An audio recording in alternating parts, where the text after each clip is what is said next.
The session is also on record now, right? So is the screen visible to all of you guys? Hello. Yes, sir. Chalo good yaar. So finally now a great warm welcome to all of you guys. Thanks for registering to this particular workshop named as a multi-omics integration for signature insights basically, right? So I will make you understand the meaning of these words basically. First of all, like what is the meaning of multi-omics, what is the meaning of integration, what is the meaning of signature, and why do we really need to bother about all these things? What is the like why should we care about multi-omics, why shouldn't we care like directly go for the single omics analysis, right? So this is the theme of the particular workshop, right? And this workshop is being organized by TechMedBuddy, that is we, in collaboration with Amity University Predictive Club. So a great thanks to Predictive Club for giving us a particular chance to organize this particular workshop. Okay. And definitely a great thanks to Dr. Abhishek Sen Gupta as well for allowing us this particular chance and making this workshop a success. And we will try our best that you guys are going to learn as much as possible from these workshops, because this workshop we have brought the speakers from industry, from the academia, and from the research background as well. So I myself comes from the research background, and as well from the industry as well, you can call. Other than me, like we will have Dr. Neil, who comes from industry, who is working as a senior AI scientist from Roche Healthcare. Then we have Dr. Anjali Latwal, who is a professor at IGTUW, and also we'll be having Manas Pratiti for one day of the session, who is again a research scholar basically, right? So we have tried to bring the speaker from the different backgrounds before you, so that you guys will be able to take the things from the different perspectives, right? From the industry perspective, from the research perspective, and as well from the academia perspective, basically, like how the things goes on in colleges, right? How you can make a good career in the field of academia, like, right? And how you can make use of all these techniques in order to go for a good research, right? Or how you can set up your own startups.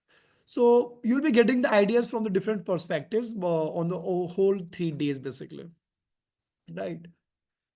So as the name says for this particular workshop, that signature discovery using multi-omics data integration approaches, right? So the first question that you will be interested to ask basically is that what do we mean by signature, right? Discovery we already know. What is the meaning of discovery, right? कुछ नया खोज के निकालना है हमें. Like we have to find out something new, right? And signature. So the first question that should come into mind is that what do you mean by signature, right? Then we have another word is a multi-omics data integration approaches. Multi, we know multi means basically more than one. Omics, what is the meaning of omics here? What is the meaning of integration? How are you going to integrate the data sets, right? Data we know, like anything which is more than one sample point is going to be considered as data, right? So what do we mean by omics data? What is the meaning of multi-omics data, and how are you going to integrate these data sets together, right? So this is the theme of this workshop basically, right?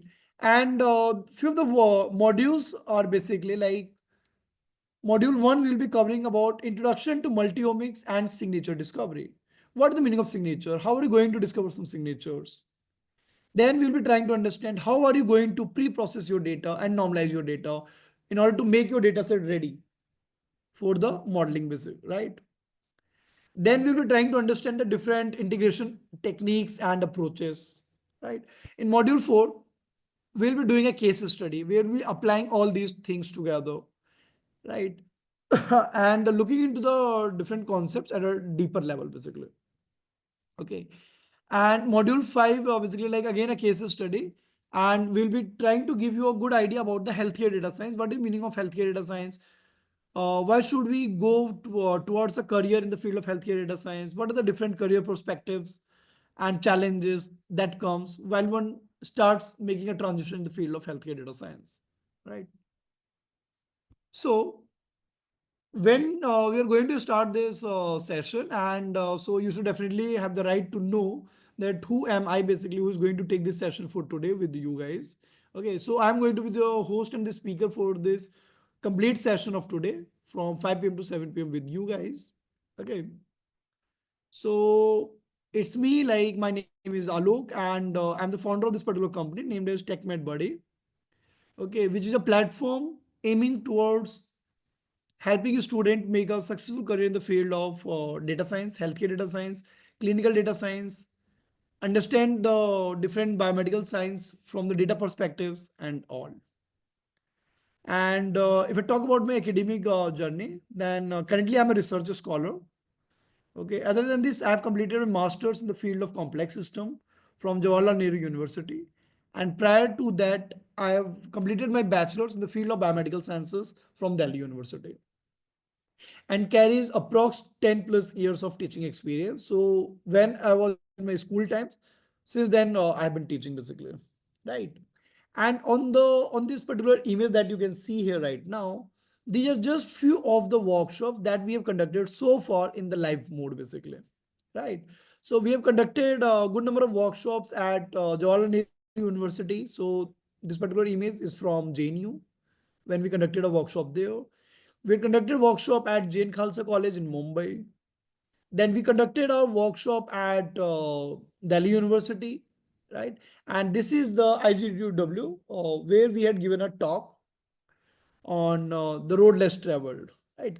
So far we have conducted multiple number of workshops and taught and trained more than approx 1,000 plus students in the area of data science and prepared the student for programming, biomedical science, programming basically, and data science perspectives, right?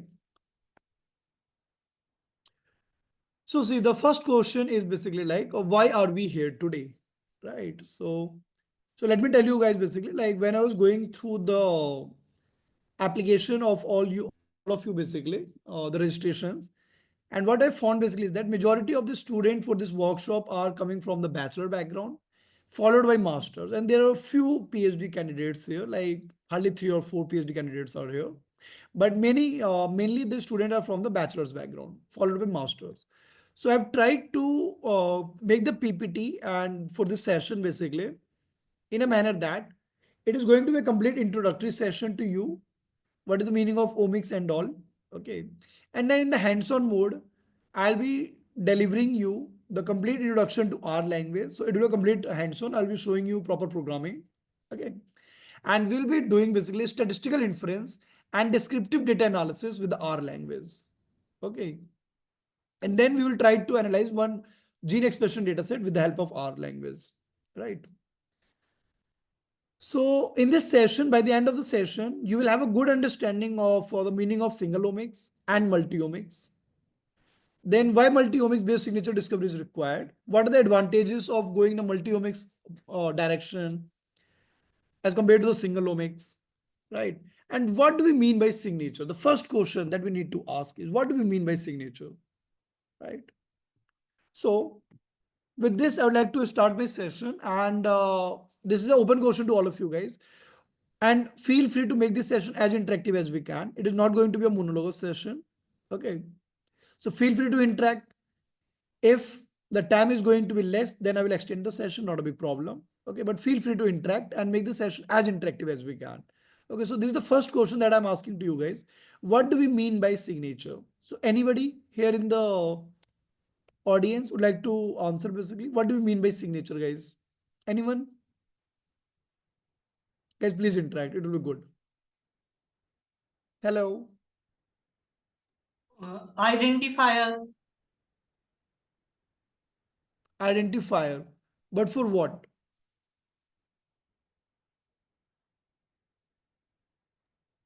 For example disease signature है तो कोई मतलब उस disease का कोई identifier. Okay. So when you're talking about the disease ka identifier, so what do you mean by disease identifier? जैसे disease में अगर जीन का एक्सप्रेशन अल्टर हो रहा है तो कुछ पर्टिकुलर ही जीन है जिसका एक्सप्रेशन बहुत ज्यादा हो रहा है तो हम ये बता सकते हैं कि ये पर्टिकुलर जीन का एक्सप्रेशन इसका सिग्नेचर है मे बी ऐसा कुछ. Good. Right. Okay. So that is definitely like right to a great extent. Okay. That is seen, as you said, basically, signature is identifier, right? And like we say, like a signature is going to be unique to every individual, right? Similarly, we are interested to basically find out few special molecules, few special entities, which are going to be unique to a particular disease or a particular biological condition. Not only disease, but any biological condition, right? For example, when we talk about breast cancer or any cancer, we know that in cancer, the genes responsible for the cell division gets dysregulated, right? So if somehow we are able to target the genes which are going to be dysregulated in cell division, then, and if we can treat them somehow, then we can definitely treat cancer to a great extent, right? Similarly, when we talk about diabetes, okay, so in diabetes, we know that some genes or some particular receptor or some particular like protein molecule or something basically are going to be mutated, right? Or their structure have been changed in such a manner that they are not fully functional to the level that it was earlier, right? So if somehow we are able to identify and find out those special set of the molecules in which the changes are going to lead to a structural change and a structural change leading to a functional change, okay, and if you can identify those molecules, then you can definitely target those molecules and try to find some like provide some intervention, okay, intervene and like design some therapeutics against that, okay. So that is the meaning of signature. That is, these are going to be the unique molecules which are going to be identifier against a particular biological condition, right? So this is the meaning of signature. And as I told you that if you have identified and find out the signatures against a particular specific biological condition, then you can definitely plan and target that particular target molecule and try to identify some therapeutic approaches, few drug molecule, and that is the whole journey of drug discovery, right? That is, we try to find out some small molecules which has the potential to inhibit or target that particular gene, protein, or whatever entity that you want to target and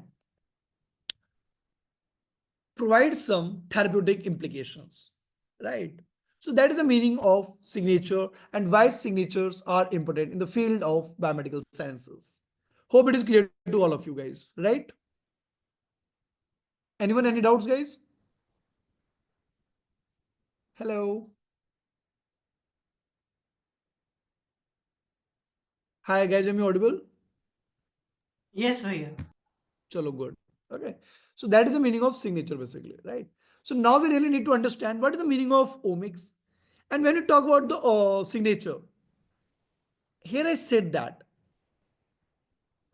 some change is going to happen in some particular gene, protein, RNA, right? Metabolites, or it can happen in some lipid materials, right? Or in some molecule basically.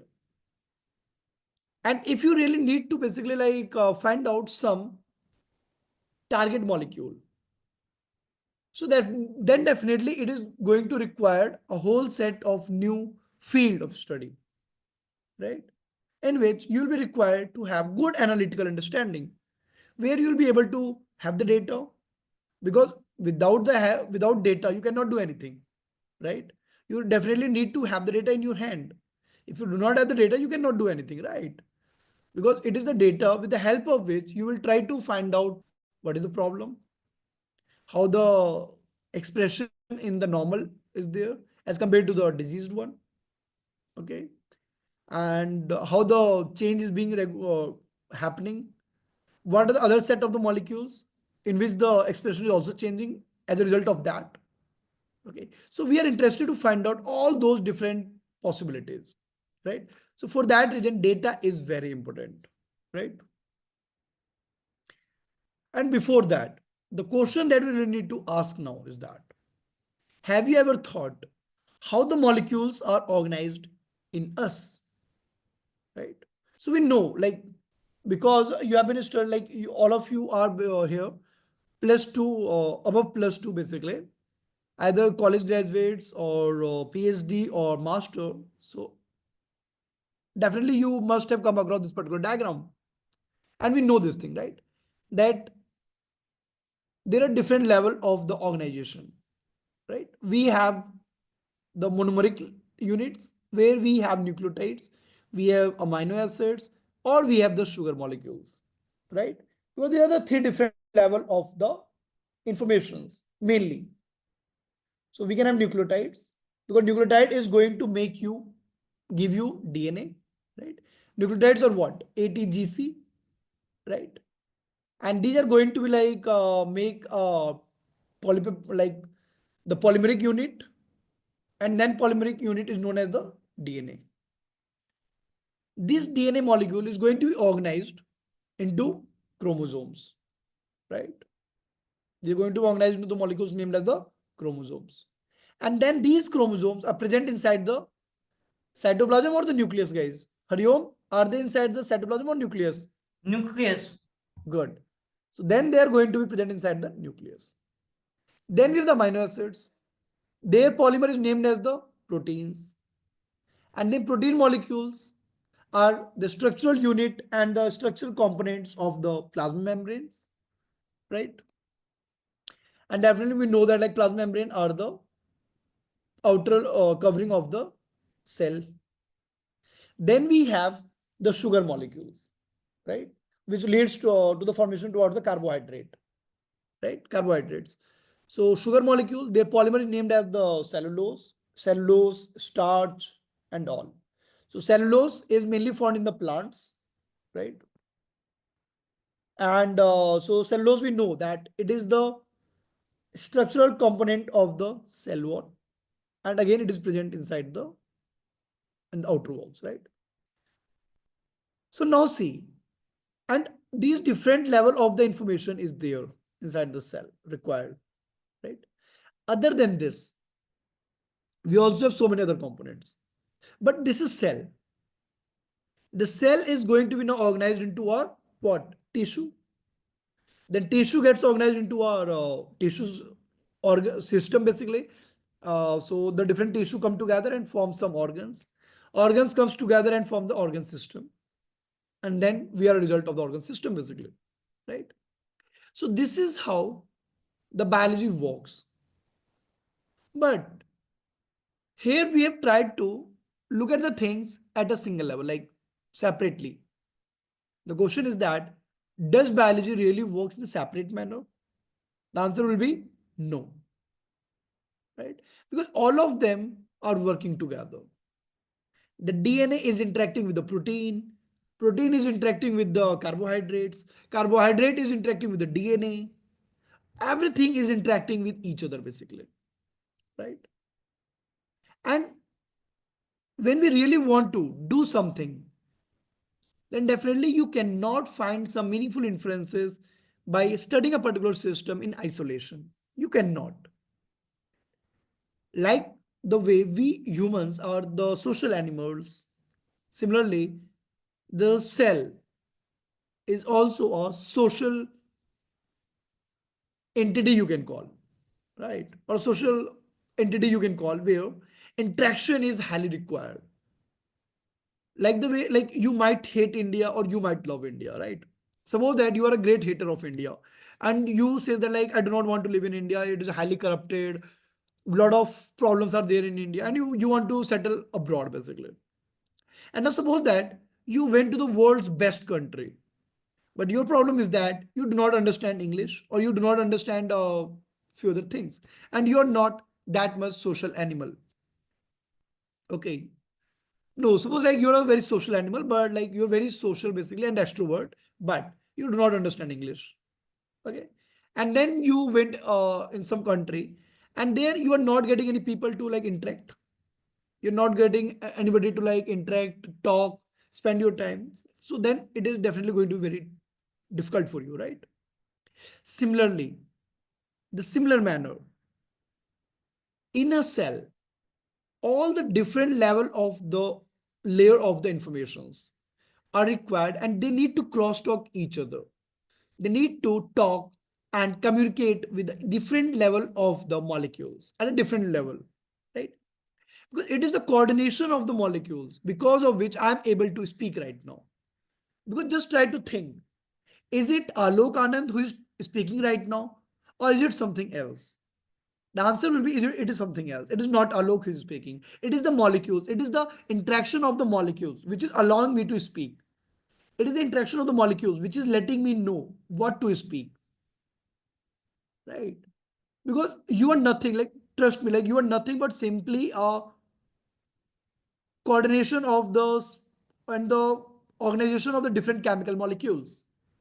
And for that reason only, if you really want to be a good biologist, then you need to understand chemistry at a good level, right? So this is the meaning of basically like how the system works. Basically, you need to understand the system at a multiple layer of the information. You cannot understand the system by understanding or studying a particular layer of the information. You can just identify few specific molecules, and for that reason, when you will start your PhD journey or postdoc journey or something basically, then you will find that you will be working on some particular specific one molecule, right? And that too in isolation so many times. Trust me, when you'll be studying those things, you will find that your research or anything that you are doing, it is full of assumptions only. It is full of assumptions. Because when that particular study is going to be taken to the real world, it will fail. Multiple number of the times it fails. Why? Because you studied the system in isolation, and the biology doesn't work in that manner. You need to understand the system by taking into account the different interactions. And this is the meaning of multi-omics basically. How the different layer of the informations or the different layer of the data are interacting with each other. Just a minute. Hello.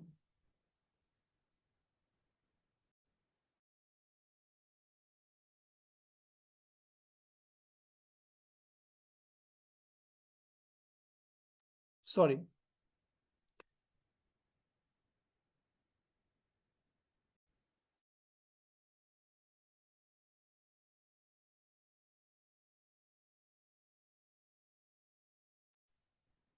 Okay, sorry guys. Yeah. Okay, so this is the meaning of multi-omics, that how the different omics are interacting with each other and leading towards one coordinated information come together and forward. Okay, so I hope that the meaning of multi-omics is now clear to you. Omics, keep it aside right now, but the meaning of multiple layer of the information, why required, it is clear to you guys, right? Right? See. Now see, like flow of the information from the DNA to the protein. Like we know, like because all of us are more than like 12th plus students, so we know the central dogma. That is like we have the genes. The gene gets replicated, right? We have the DNA basically, and the DNA is organized into the different chromosomes, and chromosome is being divided into the different genes, right?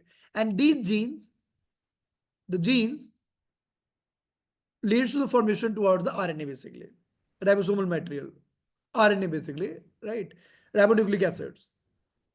And then these RNAs and this process named as the transcription. The DNA gets replicated towards the DNA into another copy of DNA, and that is known as the replication, which is semi-conservative in nature, right? And then it gets transcribed towards the RNA, and this RNA molecule then leads to the formation of protein molecule. That is known as a translation, which requires a number of ribosome materials, right? You must be known like aware of 30S, 50S, and all those molecules are required. And then the different protein molecules are there, and then all those protein molecules forms a supramolecular complex together. Okay, and it is this, like this basically, that it is the complex of the protein molecules which works together, and it is the coordination of those protein molecules that the different information comes together. Okay, and see now, Like suppose that you have one chromosome. Can anybody tell me which is the longest chromosome in humans? Anybody? Hello? Which is the longest chromosome in humans basically, guys? Anybody would like to tell?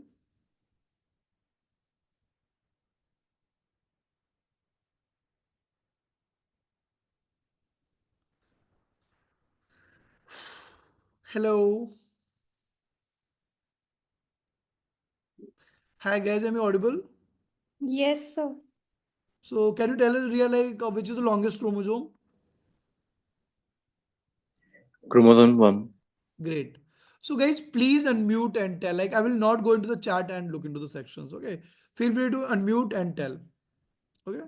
So we know like chromosome 1 because it is the karyotyping and it has been done in a manner that descending order. Okay. So chromosome will be the longest length and chromosome Y is of the shortest length. Right. Can anybody now tell me what is the number of genes upon chromosome 1? Batao, anybody? Okay, fine. When we talk about the length of the chromosome, when I say that it is the longest chromosome, it means that it has the maximum number of genes upon itself. Okay. And now the point is, we know that the DNA, like gene is what? It is a long chain, basically like it is a straight line, something like that. When we imagine basically a gene, it is like a straight, right?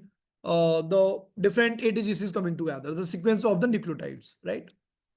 And now the different protein molecules and all are there, and they are basically crumpled towards the histone molecules. We know that the chromosome is wrapped around the histone molecules. Okay. So obviously, when the chromosome is wrapped towards the histone molecule and the it is not linear in nature, basically. Obviously, it is not completely linear. So definitely, the different genes must be interactive with the nearby genes as well. It is fixed. The genes are interacting with the nearby genes as well, right? And so we definitely need to understand how the different genes are correlated with each other, how the expression value of one gene is affecting the expression value of the nearby gene, adjacent one, and 10 genes far away from this. What is the farthest effect of a particular gene expression? Okay. And how the effect is going to be like basically degrade with respect to the distance. We need to understand these things. And this is all about computational biology, right? Where we are trying to understand all these things. Okay. So this is how the information gets flowed, the DNA to the RNA and the protein basically. Okay. And at each level, do not think that it is that simple. At each level, interactions are being taking place. Okay. On one side, DNA is getting transcribed to RNA. On the other side, DNA is interacting with other DNA as well. Okay. It is affecting. And the same hand, different microRNAs are coming and targeting that as well. Okay. So interactions are taking place at different levels. And see, like when you are going to, and this is how the omics are going to be introduced to you now. When you talk about at the gene level, it is named as the genomics. When you talk at the RNA level, it is named as the transcriptomic. When you talk about at the protein level, it is named as the proteomics. Okay, guys. And definitely we need to understand, see, that how the cell division is being regulated, like how the system is being regulated. The example I gave you for the cancer, we know that G2 to S phase, basically, if there is a problem in the G2 to S phase, then problem occurs and the cell becomes cancerous in nature, right? And in any of the phase, if some problem is going to be if any problem is going to be happen in any of the phases or out of all these four phases, then cell division is going to be anomalous in nature, right? And then it might happen in any form. Okay. Nobody can predict that what is going to happen if this problem is going to take place. Because the same problem in individual A works in a different manner as compared to the same problem in another individual Y. And can anybody tell me what is the science of this particular topic named as? That is, each individual behaves in a different manner, even though the same effect, biological effects are acting like that. Anyone? What is the science named as? Yukti, any idea?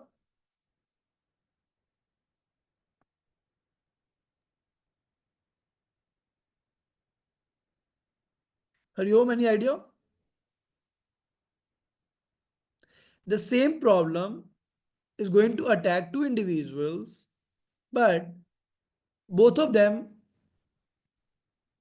act differently.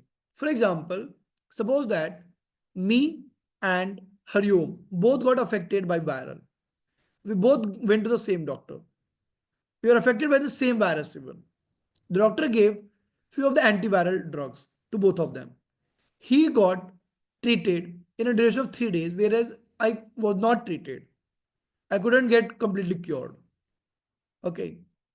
The same disease is there, the same virus is there, the same set of the drugs are there. But why did this happen? Anybody? And what is this science named as basically? Bold there, please. Body's immune system. Can you pardon? Body's immune system acts differently. I'm not able to hear properly. Can you be a little louder? Yeah, I'm saying it's because of body's immune system in two different person act differently. Yes, definitely.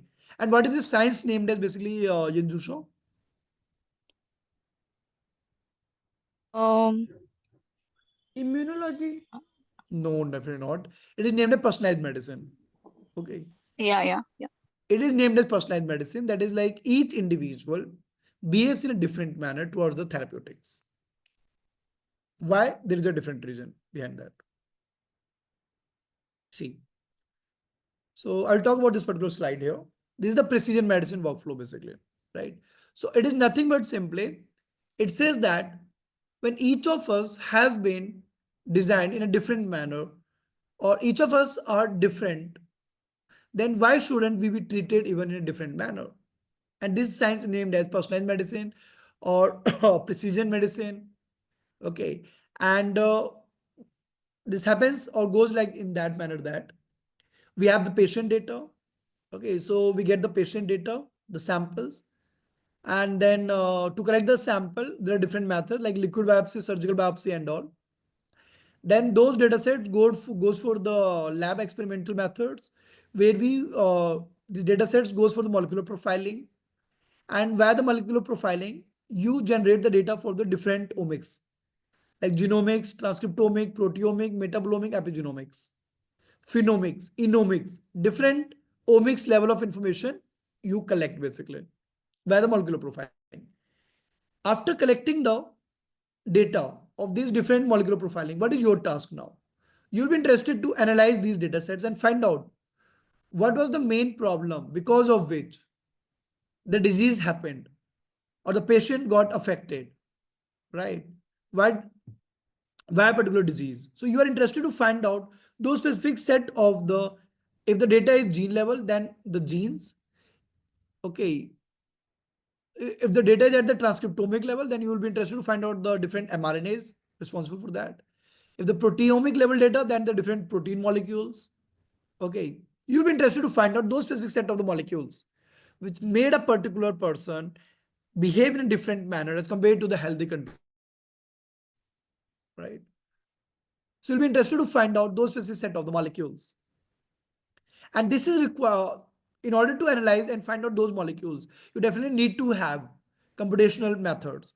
You cannot analyze because, okay, another question is that what is the number of genes in a human basically? Rough number of genes. Nobody knows the exact number of genes. What is the rough number of genes in human basically? Anybody? 25,000. 25,000, yes. So, so approx 25,000 genes are there in human basically, right? Okay. So rough, just give me a minute, guys. Okay, just give me a minute.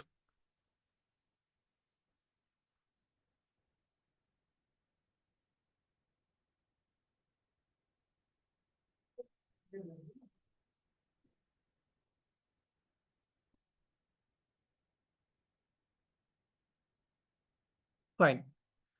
So yes, so we know that like roughly approx between 20,000 to 30,000 genes we as a human have, right? And now suppose that only 100 patient data you got. You have 100 patient data with you. Now, can you analyze those 30,000 genes manually? It is not possible, right? So in order to analyze these high throughput data sets and high dimensional data sets, you definitely need to have some computational methods with you. And there comes the role of computational biology, right? This is at this particular level that you need to have the computational biology methods with you.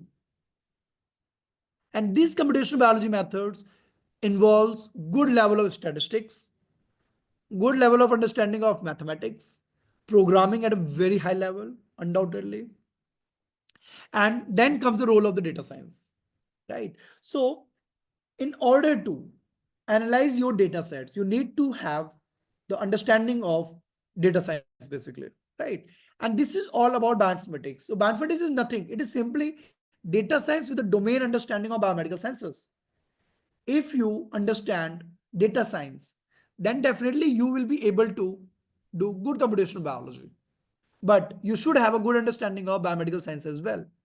Because if you understand only computer science, but do not have any understanding of biology, then you will not be able to understand the data, right? So mathematicians are the people who carries the data science experience along with biomedical science expertise, right? Fine. So your task will be having the understanding of computational biology and computational methods. You'll be required to find out biomarkers. What are biomarkers? They are the different set of the molecules which are going to differentiate a particular condition from the another condition. Okay. So this is the meaning of biomarker.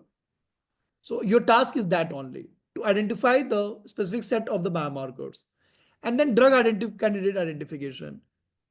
Are you able to identify few of the molecules which has the potential to act as a drug molecule? That is your real task, right? So we have the data. So we get the patient's data. We analyze the data sets by having computational methods. And then along with that, because we have a single patient here, and here when I'm talking about the computational methods, I'm talking about some separate data set basically. Okay, so from those separate data set, you have identified few specific set of the molecules which act as the biomarkers in a particular disease. Like we know in breast cancer, BRCA gene, BRCA1 and 2, TP53 and FOXA. These are few of the genes, HER2, okay, and few other genes basically. These are dysregulated. Okay, so we already know. So now what we'll task, we get the patient data, we have the patient, we'll extract the sample, we'll send the sample for the molecular profiling, then we will analyze the data set, we will look at those specific set of the biomarkers. Okay, the genes or the protein molecules which are already biomarker basically, okay, known in that particular condition. And then based upon that, how that particular is behaving in this particular patient, we'll try to generate a treatment plan for that. Okay. And then we'll definitely test the treatment plan as well. So this complete journey is named as precision medicine workflow. Okay. And we know it is impossible to analyze such bigger data sets.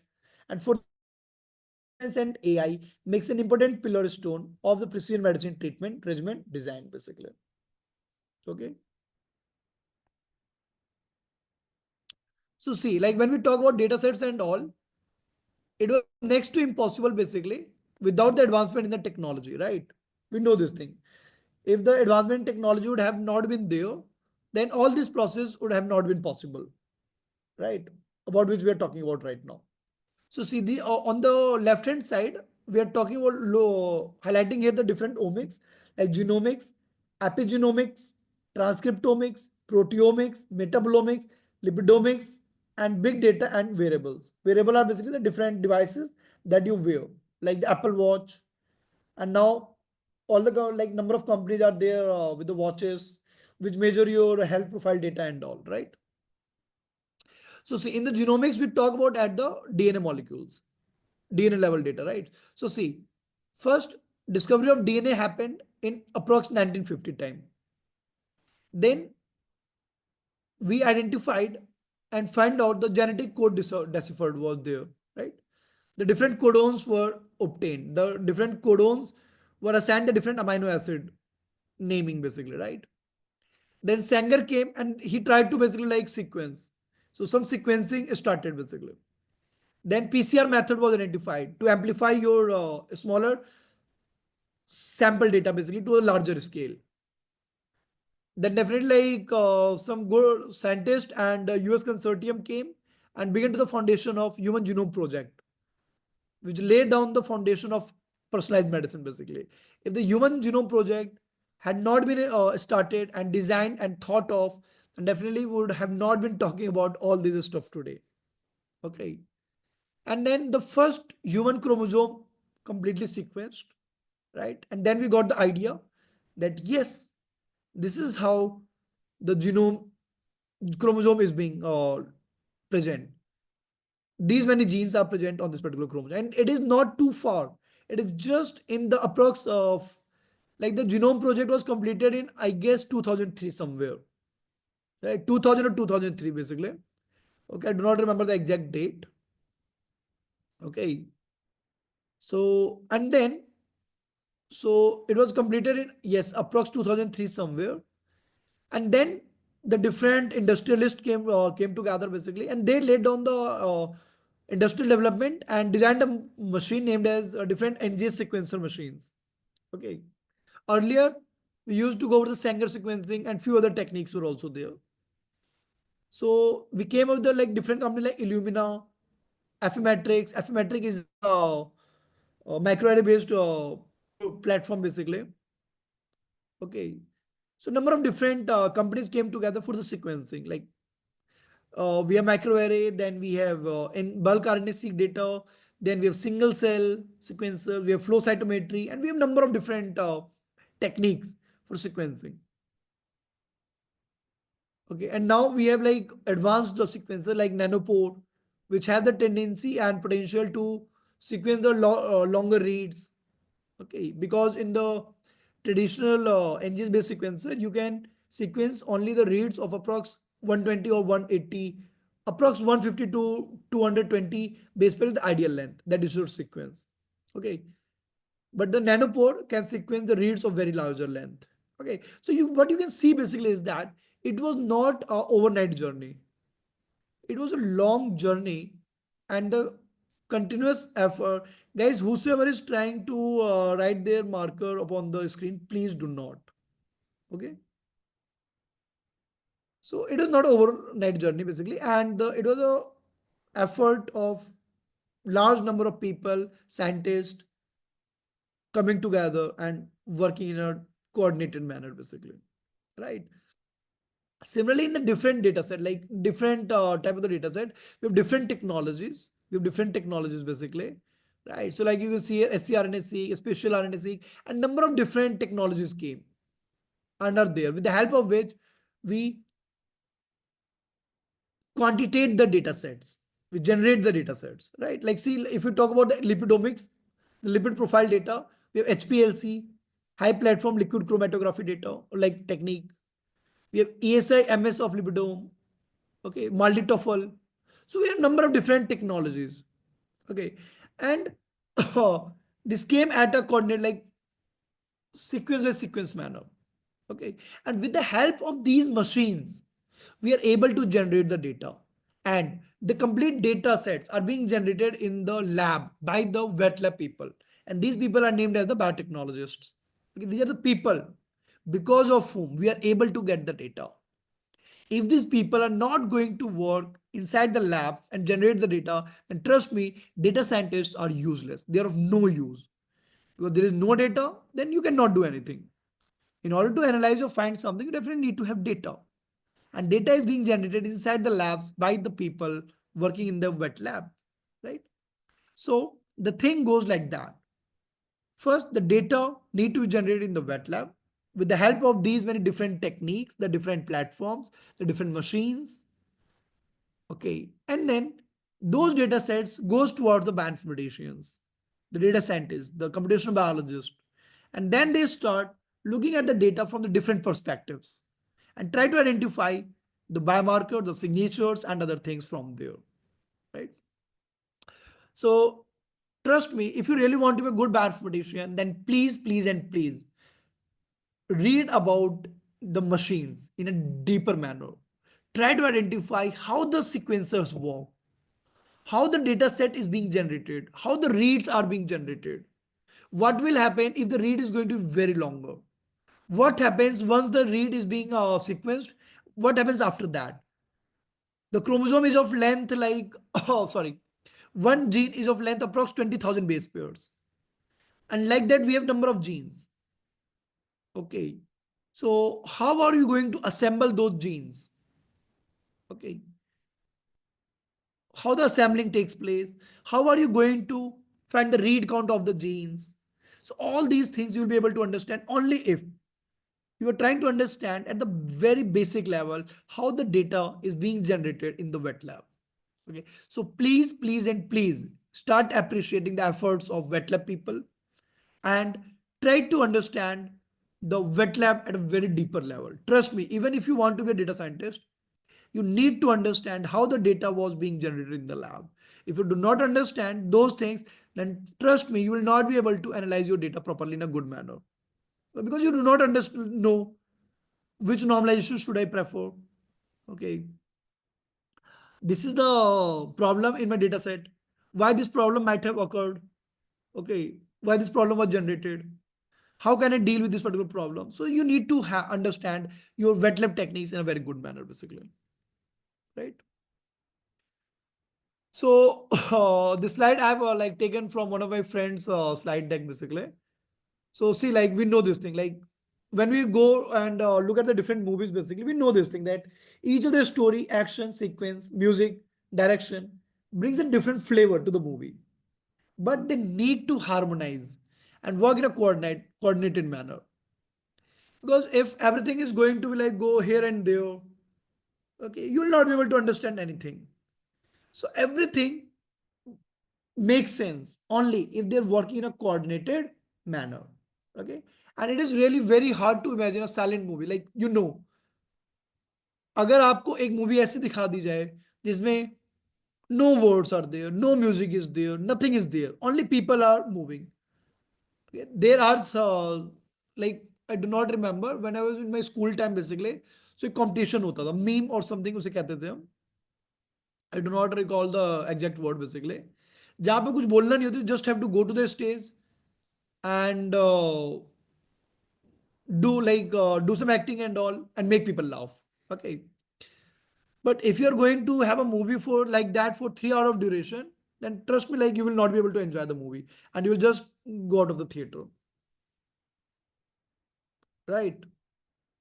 So definitely you need to have the different things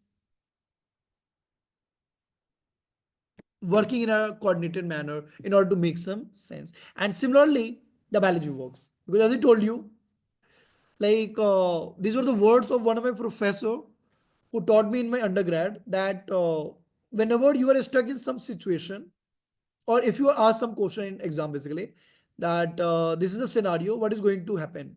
Okay.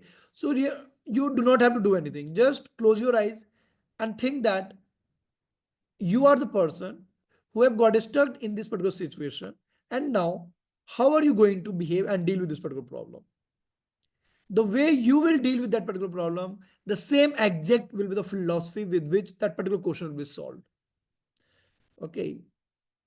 So try this particular philosophy sometime. So now we know this thing like single omics studies. We know like we have DNA, so we have transcript. So we have metabolomics, genomics, transcriptomics, and all, right? But in order to get a holistic overview, we need to understand and look at them in a coordinated manner, take into account the different interactions together, right? So see, so we have the DNA transcribed to the mRNA to the polypeptides, gene also being regulated by the RNAs, okay, and the other microRNAs as well. Basically, we know this thing that a gene is being regulated by the microRNAs in a negative manner, It is also being regulated by other set of the RNAs, the other set of the genes. Okay. So for that reason, we need to take into account the multi-omics integration together. So fine. So see here, like, so here we are trying to make you explain the whole exome sequencing. Basically, exome, we know that the complete set of the functional and the set of the genes which are going to be functional, okay, which will make some proteins, is known as the exome. So that we are trying to show here, like how we go for the whole exome sequencing data analysis and analyze the data set there. So see, first of all, we have to generate the sample. So we take the sample, we extract the DNA from there, then we do the fragmentation and all and do the library preparation from there. So we fragment the DNA into the smaller chunks of the different reads, and then the sequencer comes together. So exome enrichment is there. That is, we go for the PCR to amplify the gene, amplify the different reads at a good level, basically. And then these undergo the sequencers for the sequencing to find the different reads that we have. What is the count of the different reads and all. And after that comes the role of data scientist. Okay, that is, so we have the sequencers, we get the raw data. Okay, so from the raw data file we get, from there we transform the data into the FASTQ format. Then we align the file for the SAM, then it gets aligned to the BAM file. Then we start like piling up, we find the VCF file, variant calling file, and we identify the different set of the variants from there. Okay, but so being bioinformatician or data scientist, you will be working at this level only, the data analysis part. Rest all the other parts will be done by the biotechnologist people. Okay, and trust me, nowadays these steps are very simple, because for everything we get kits. अब बस kit आते हैं, फटाफट उसको बस return manual होता है, follow करते जाओ, everything is done. So the real challenge is at the level of data analysis, right? How are you going to analyze your data? And this is only this only is possible if you have a good understanding of your data, how the data was generated. So this I've already covered. Fine. So by now you must have got a good idea about the multi-omics and why interaction need to be taken into account. Okay.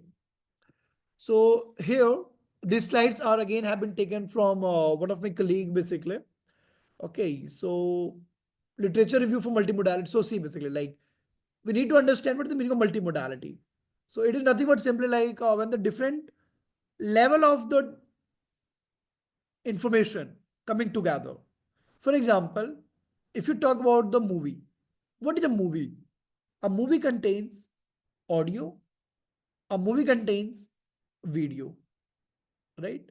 So it is the combination of audio and the video, basically. Okay. And video is what? If I'm going to ask you a question, like, what do you mean by video? Okay. Kuldeep, can you please stop? Okay, good.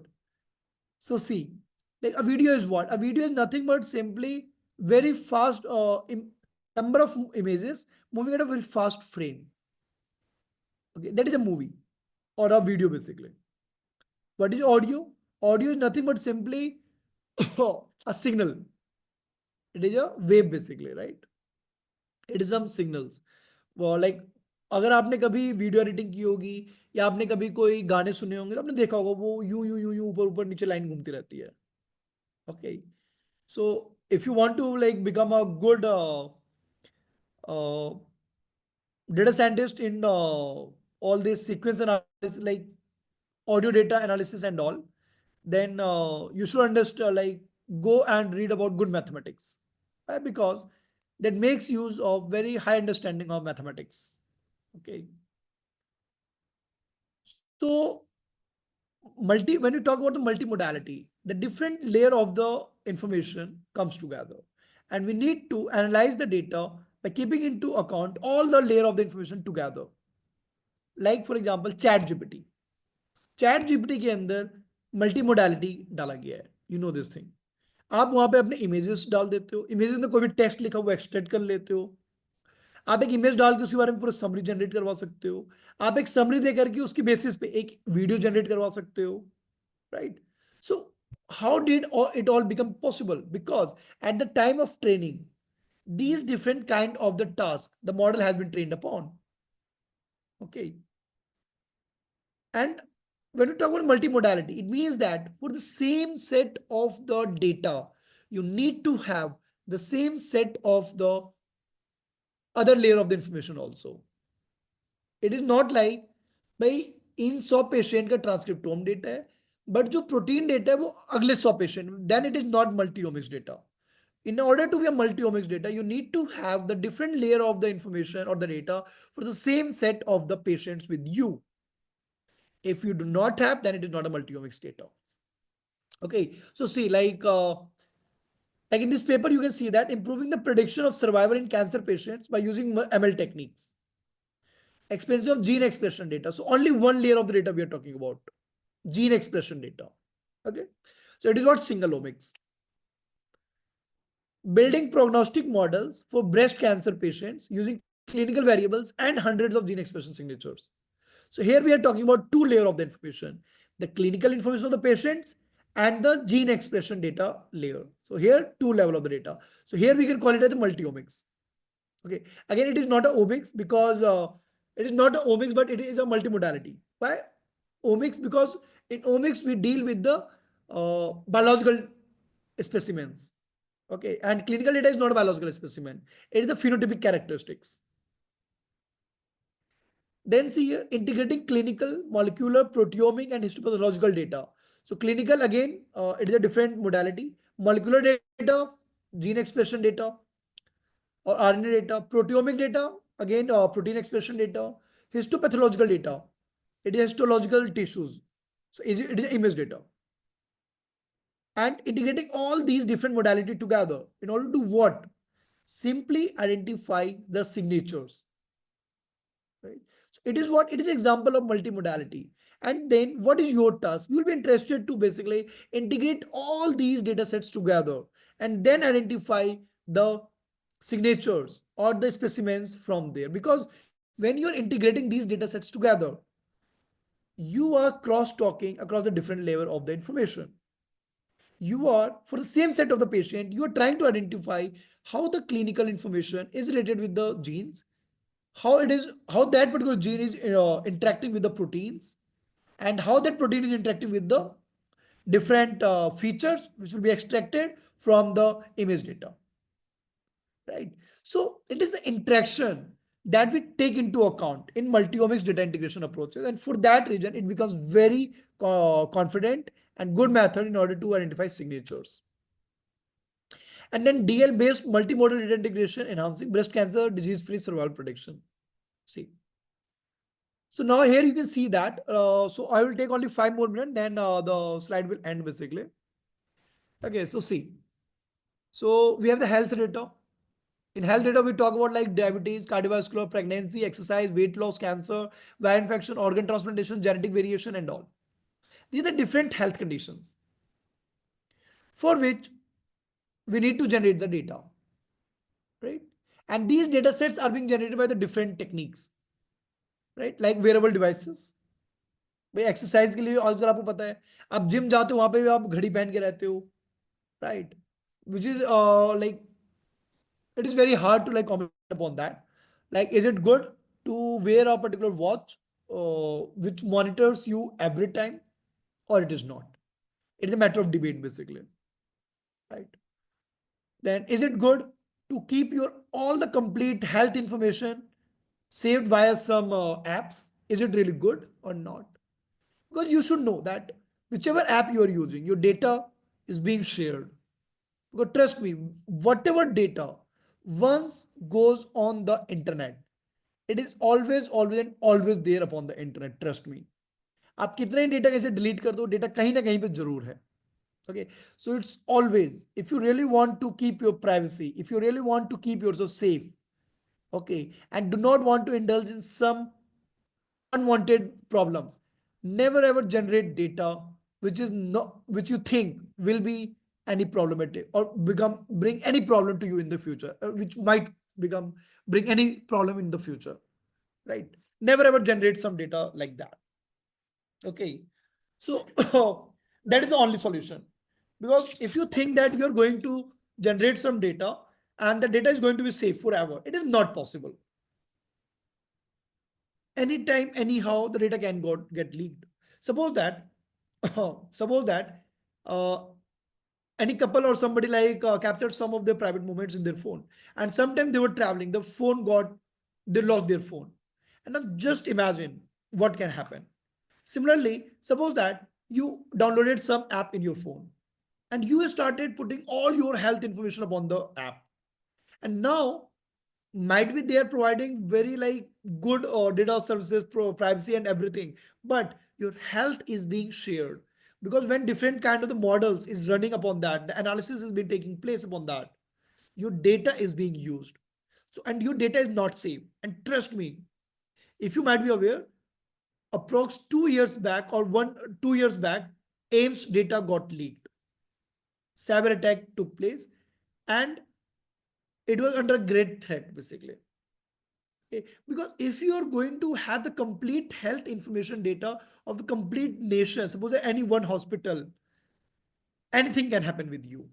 Okay. And for that reason, data privacy is a very important concept and you should care about that. Okay. So if I really need to make a comment upon that, then never ever generate a data which you think can bring any problem to your privacy or any nuance or problem to you in the coming future. That is the only solution. Okay. So definitely like we have the different kind of the data set like EHR data, electronic health record data. We have the imaging data. We have the microbiome data. We have the proteome data, metabolome data, lipidome data, cytokines. Okay, genome data, diet data, epigenome data, exposome data. So we have number of different data sets that we generate for the healthcare conditions of the patients. And then we have different integration methods. We have the different machine learning techniques, unsupervised and supervised based methods.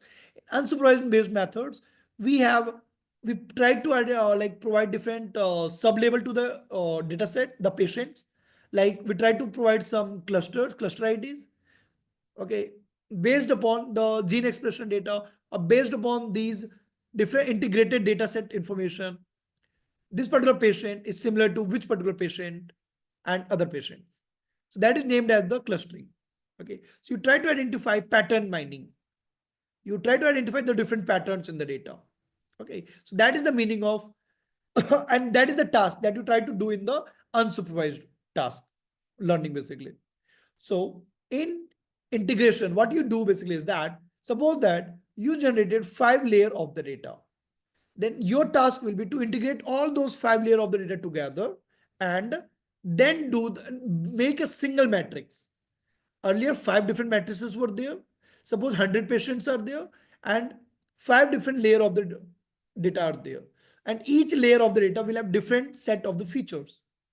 Okay, so you have m cross n different for each of the, m will be the same, that is 100, but n will be different for each of the different layer.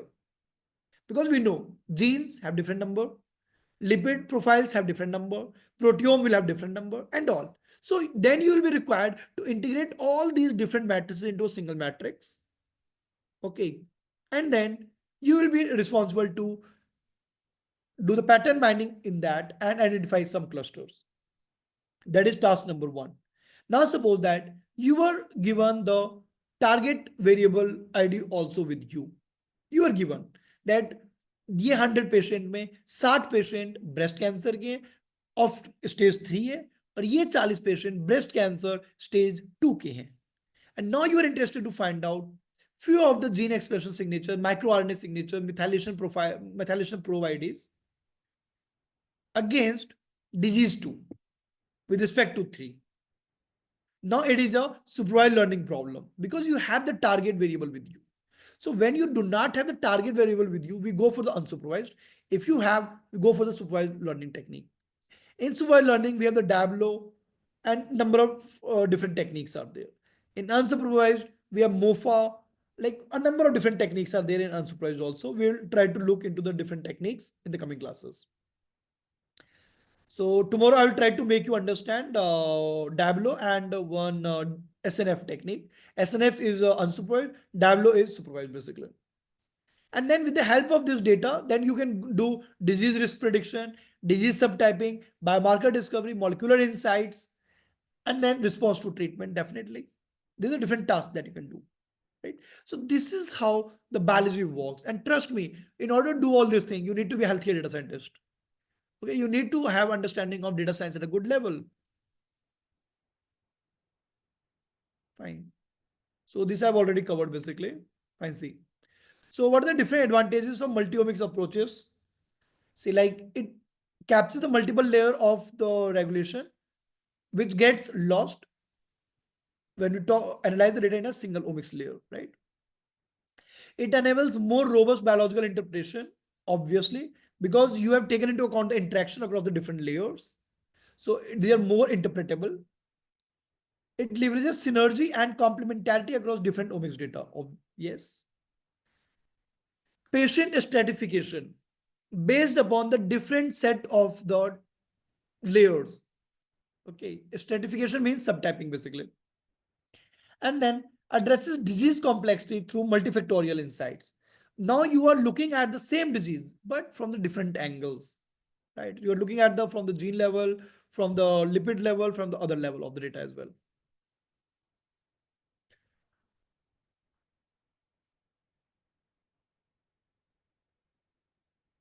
See now, like, so, sorry, yeah, fine. So we have like, suppose that you have the target variable Y, and the data comes from the three different conditions, class 1, class 2, class 3. And the different omics are there, four omics are there, X1, X2, X3, X4. One approach is that you can concatenate all of them together. Okay, X1, X2, X3, X4, X5, and Y. Okay, it is one technique. Integrative model says that, like, it is ensemble technique, it is not integrative. Integrative is here basically. So one technique is that you are simply going to integrate all the data sets together and then concatenate, not integrate, concatenate, and then do the same task of biomarker discovery and all. Another ensemble based technique basically is that you're going to analyze all the data sets separately, all the 5 different omics separately, and then you will go for a voting method, which is a random forest method is based upon basically. Random forest is a ensemble based technique. So it is again a single omics analysis kind of. You have the multi-omics, but each data set has been analyzed separately. It is not data integration. It is data integration. You have X1, X2, X3, X4, X5.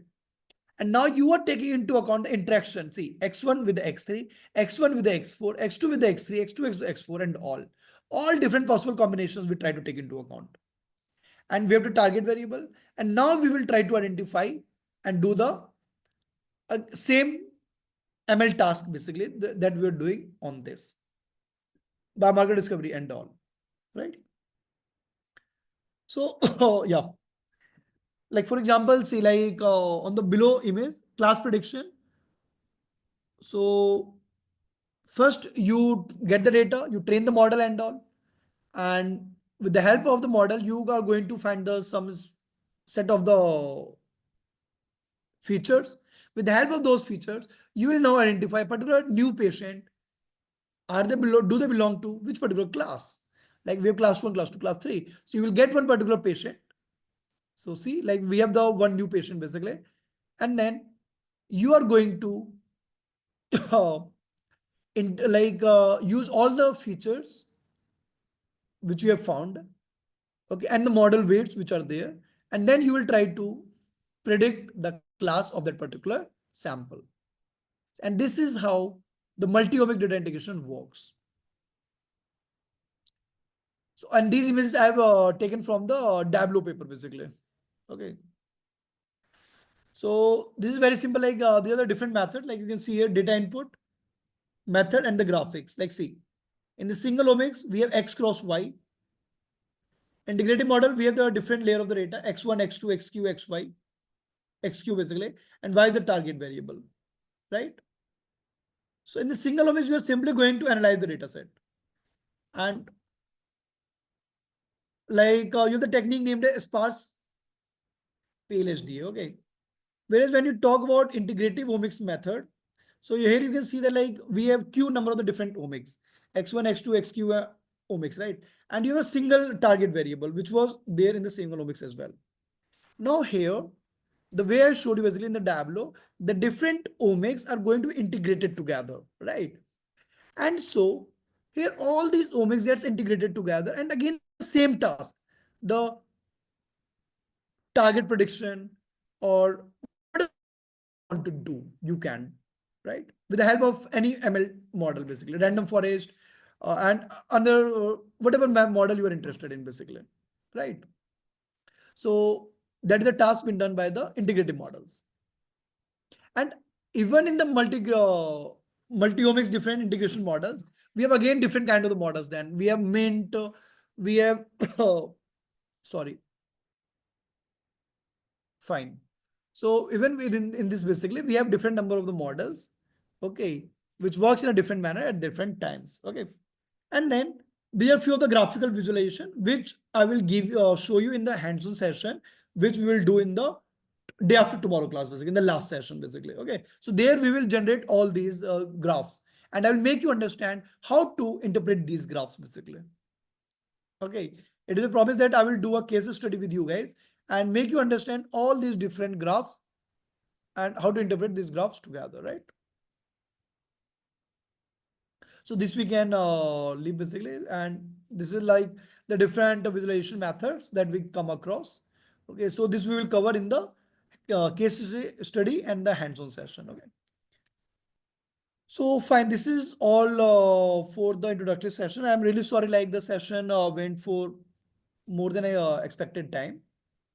Thank you so much, guys. So now we can have your queries if you have any doubts. Okay.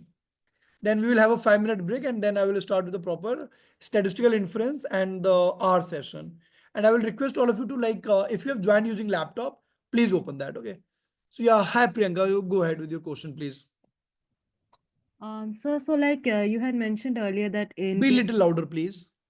hello, am I audible? Yeah. And please mention your background as well. Like, abhi aap kya kar rahe ho, and then have your query. Okay. Actually, I'm a PhD scholar and currently working in the field of structural bioinformatics. But this is something that I had previously worked on during my master's thesis. Okay. So I wanted some clarification regarding like in case I want to do some kind of a multi-omics integrative study, like you mentioned earlier. Mhm. That the data that has been generated, like whether it's genomics, proteomics, or transcriptomics, it has to be generated by the same team on the same subject of study, right? It should be generated for the same set of the patients. Acha, yeah, patients, like it should Hmm. be the same set of patients. Right. Okay, just wanted to confirm with that because otherwise, okay, it's very hard to actually come across such kind of study that has been such that has been done on such a scale which is so comprehensive that they are covering all these different Yes, I agree. ये तो है. और मैं उसकी example दिखाऊंगा अभी आपको, मैं प्रॉपर डेटा सेट दिखाऊंगा आपको, and for that is like I prepare this workshop in a hands on session basically. चलो मैं आपको दिखाता हूँ कुछ डेटा सेट बेसिकली, फिर आपको कहाँ मिलेंगे डेटा सेट, ठीक है? Sure. Thank you so much. ठीक है, चलो good. So hope the screen is visible, right?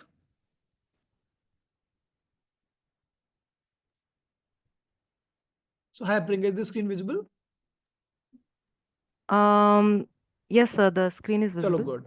So see, like I'm really sorry, I had thought of to like include the data set also in my slide deck, but I forgot to do that. And now we'll not be able to take the break. Okay, so let us continue there then. So see, like there is a website named TCGA, the Cancer Genome Atlas. So you can go to the TCGA, the Cancer Genome Atlas, and it has the multi-omics data for you basically to analyze. Okay, so TCGA has more than 33 different cancer type data sets.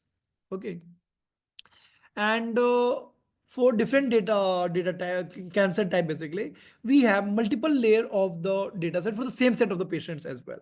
Okay, then but it is a little bit tough to download the data set from the TCGA. And अगर आप में से किसी ने कभी काम किया TCGA पे, then you must be aware of that TCGA का data download करना in itself is a very bigger task. Okay, एक second.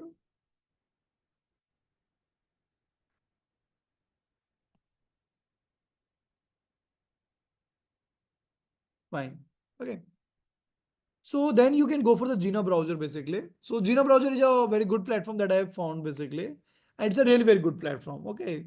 And now right now in the course that I'm teaching right now basically, the omics data science, there I have literally designed and gave the assignment with the help of Gina browser. So you can go to Gina browser and go to the data sets. And now here you can see that approx 249 cohorts are there and 2331 data sets are there. And now if you're going to click on any one of them, suppose that I'm going to click upon this. Okay, breast cancer Miller 2005. Okay, and now it is taking time, so it will load basically. अभी थोड़ा time लगेगा इसे, ठीक है? And now you will find that gene expression data and the phenotype. Phenotype means clinical data basically, and the gene expression data is given to you, right? अगर आप इसको back जाओ, अगर हम मान लो किसी डेटा को हम लेते हैं,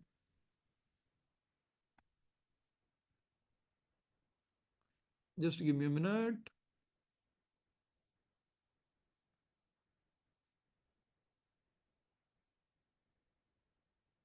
Fine. Now see, like there are the different TCG hub data sets basically. सारा सारा TCG का data यहाँ पे भी present है, so you can directly download here from here. And now suppose I'm going to click on this TCG melanoma data set, and now you can see here copy number data, that is the genome level data is there. Again genome level data, DNA methylation level data, exon level data, gene expression level data, microRNA level data, pathway activity level data, phenotype data, protein expression data, RPPA, somatic mutation data. So these are the different data sets which are there for this particular TCG melanoma cancer. And when you will click on any one of them, you will be able to download the data set. Like suppose that, let me take you to here, methylation. When you click upon any one of the data set, you will find a complete description of this. Okay, like on which particular platform it was done. So अगर आपने कभी काम किया होगा methylation data पे, then you must be knowing that the expression values that we get here are the beta values, and it is a ratio of a particular site being methylated to the not methylated basically. Okay, so it is a ratio, and for that reason it is between 0 and 1, right? So and there are different platforms for this, like we have a 450k platform array, and we have 27k array, like you can see here 27k array, 450k array. Okay, so like that we have data sets. Okay, and then like these are the links. By clicking upon that, you will be able to download the data set.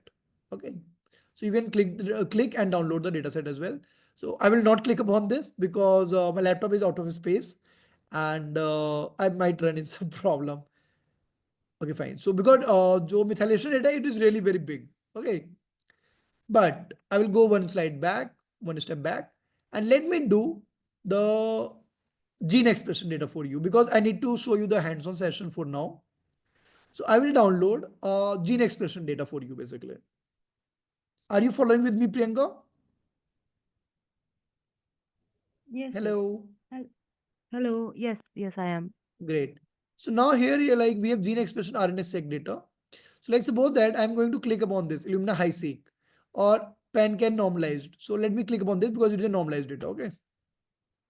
So I will go here, and now here you can find the complete description of the data set, and download option you have, metadata you have.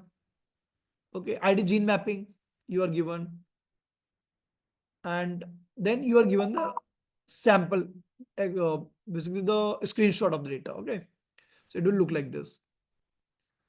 So this is one of a very good data set, like database, Gina browser. So you can make use of Gina browser, Priyanka, in order to find some multi-omics data and start learning these things. And then because see, in the real research setting, in order to generate multi-omics data, it is very costly. And so many times research funds are not, doesn't allow that basically, right? वैसे PhD कहाँ से कर रहे हो Priyanka? Amity says, sir. अच्छा, okay, you are from Amity, okay. Okay, so well, they are very costly. एक single omics को profile करने बहुत ज़्यादा पैसा लगता है. तो यहाँ तो multiple profiles है, right? तो data set is definitely a big problem.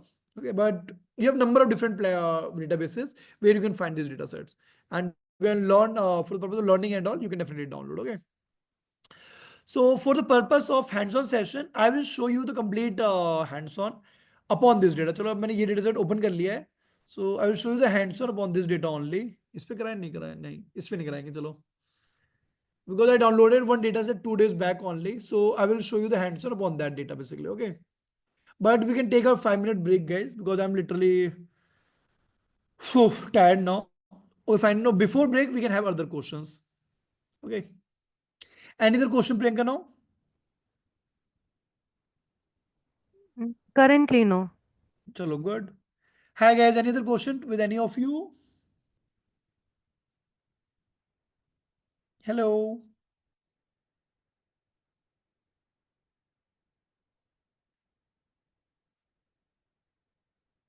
Guys, are you there with me even? Like, or you're not here? Hello. Yes, sir. भाई किसी को डाउट है पूछ लो. No questions. Okay, good. If you do not have any doubts, then I'm going to session for 5 minutes. No recording.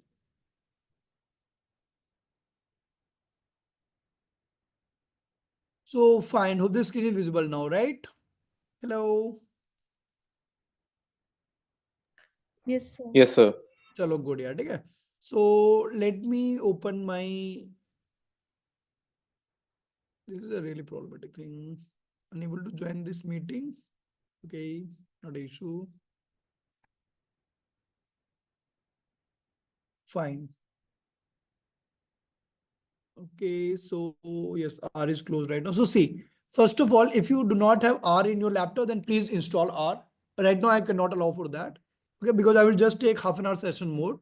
Okay, in which I will show you the complete how to load the data, how to analyze the data and all. Okay, so if you are not familiar with the R basically, then please go and learn how to download the R basically, how to install R. And after R, basically, you need to install R Studio. Okay. So first you need to install R and then you need to install R Studio. After installing R, once the R is installed in your laptop, you just need to go to here and you need to write here R and you can just put a single click and then it will open basically with you for you. Okay. So fine. So I have opened my R basically now, right? And whenever you open R basically or do something, always the first task is basically to go and create a new file.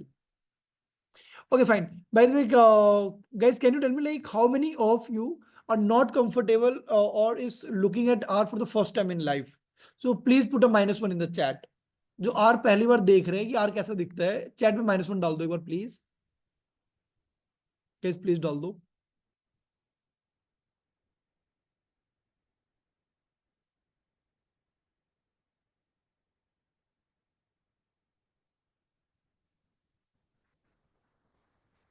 -1 बोलता +1 नहीं. Okay, good. So there are few people. Okay, not a big deal.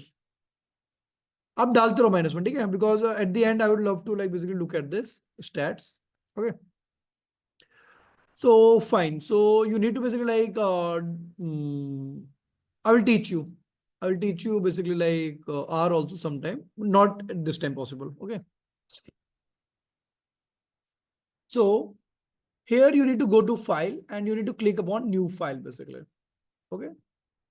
Now for the analysis purpose basically, so let me show you my expand. Yeah. For the analysis purpose, I have already downloaded one particular data set with me. Okay. So in which is, what is the name of the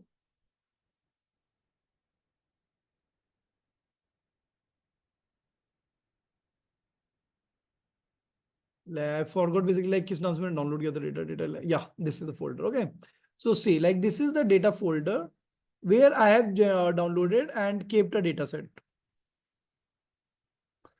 So I will teach you like, I will tell you what I'm doing right now.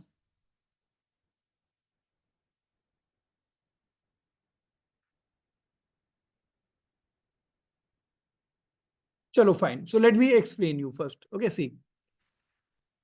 Guys, see, like suppose that आपको ही मोमोज खाने हैं, ठीक है? या Ronaldo, are you saying something? Okay fine. कैसी, like suppose that you want to eat some momos right now, okay, and आप घर से बाहर निकलना नहीं चाहते हो, is it possible to eat the momos? The answer is yes. कैसे? लेकिन जोमेटो करके, जोमेटो होता है ना फूड के लिए, yes fine. Now suppose that all this food apps and everything is not there. आप उस वाले एरा में आ गए आज से 20 साल पहले, जब कुछ भी नहीं होते थे ये सोशल मीडिया, लाइक कुछ भी नहीं था आज से 20 साल पहले। अब आपको मोमोज खाने हैं तो क्या करोगे आप? या तो मोमोज आपके पास है या आप मोमोज के पास जाओ। इट इज नॉट पॉसिबल कि आपको घर में बैठे बैठे मोमोज मिल जाएंगे। Similarly, when we start doing the programming, you want to do some analysis upon some data basically, and in the computer we know that everything is present in some particular structure and in some format in some different directories, right? So whenever you want to do some analysis, the first task will be basically to go and enter to that directory where your data is present, right?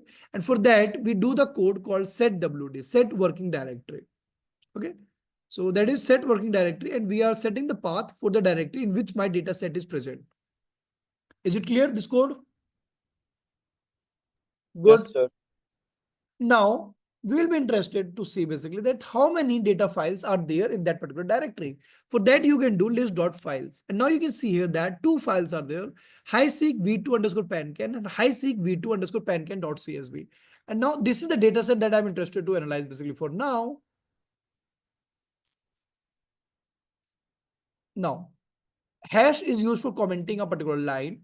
Okay, now I'm interested to read this data basically. So I write the code read.csv and this. And I will write here row equal to 1. Why row equal to 1? I will tell you.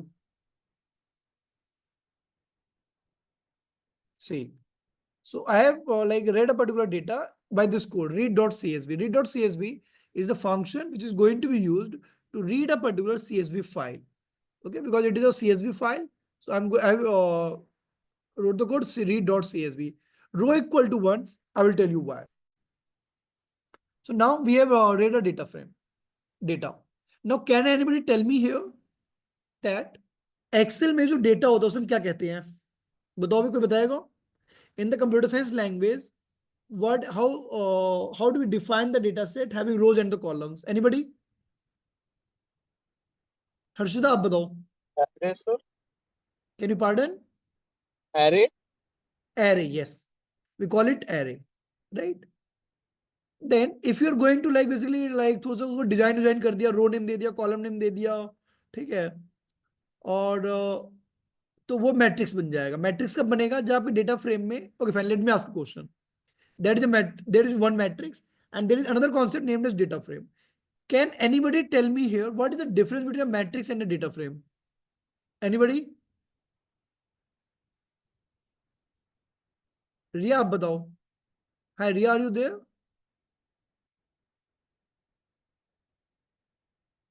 Hello. Yes, she is not there. Hariom, आप बताओ, सुना है कभी matrix और data frame में क्या difference होता है? सुना है भैया, याद नहीं आ रहा। गुड, ये अच्छी बात है, याद नहीं आ रहा है तो याद करते हैं उसको. रेनू, आप बताओ, आपने सुना है कभी मैट्रिक्स और डेटा फ्रेम में क्या डिफरेंस होता है? Hi Renu, are you there? यार इंटरेक्ट कर लो please. Hi Kavya, are you there? Hello. ये प्रियंका, आप बताइए. So I'm speaking from like personal experience. I'm हाँ not please very go ahead, sure, not not a issue. computer science student, but matrices we were working on like purely maths. There was only numerical data, and whenever I've personally created data frames, not particularly always about numbers. There are other forms of data types as well. Like could Yes, be that is the 2D, right could be answer. more than that. Okay, okay, thank So you. that is the right answer, only that. A matrices need to have all the values only of one data type, whereas data frame can have values of mixed data types basically, right? So when we have read a data set here, read.csv, it is a data frame matrix. We need to check. So that you can do with the help of class gene underscore exp. Now it is what? A gene expression. Okay. Sorry, data frame. Right? Now, so fine. After looking at the class, we'll be interested to what? Now it is a data frame. A data frame is what?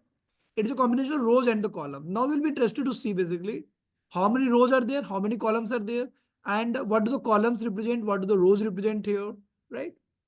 So that is named as the dimension of data. See, so dim g underscore exp. And now you can see here that 20,530 rows and 172 columns are there. So Priyanka, can you tell me like rows में क्या होंगे हमारे columns में क्या होंगे? So I wasn't really paying attention. What kind of data is this? It is a gene expression data basically. Okay. So the rows, one of them will have the expression and the other one will have the ID, like gene ID. The gene ID would probably be in the like in the columns, like each row will have first all the gene IDs and then the expression associated with it will be in the next one. I can visualize it. It's pretty hard. 20,530 rows, 172 columns. अब बताओ rows में क्या है, column में क्या है? The column, the output which I am familiar with is like the first column I get all the IDs of the genes and then uske aage like the next Forget about correspond. अपनी prior knowledge अभी थोड़ी देर के लिए side में रख देते हैं, ठीक है? Okay. अभी just look at this data. 20,530 rows are there, 172 columns are there. So rows में क्या होने चाहिए? Genes या patient? I'm not too sure. I'd say patient probably. सोच ही दो यार. 20,530 है. इतने क्या gene ही होते हैं ना? Gene Patient ID. तुम्हारे पास कम होंगे, right? Okay, sure. चलो देखते हैं, ठीक है? अब देखते हैं डेटा दिखता कैसा है, right? Now, the first task of data science, never ever and ever visualize the complete data set together. Okay कभी नहीं. आपका डेटा लैपटॉप हैंग कर जाएगा. तो हम क्या करेंगे, इसको हम छोटे छोटे डेटा देखते हैं. Okay viewing data.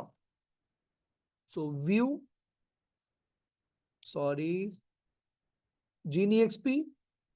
Let us visualize 100 rows and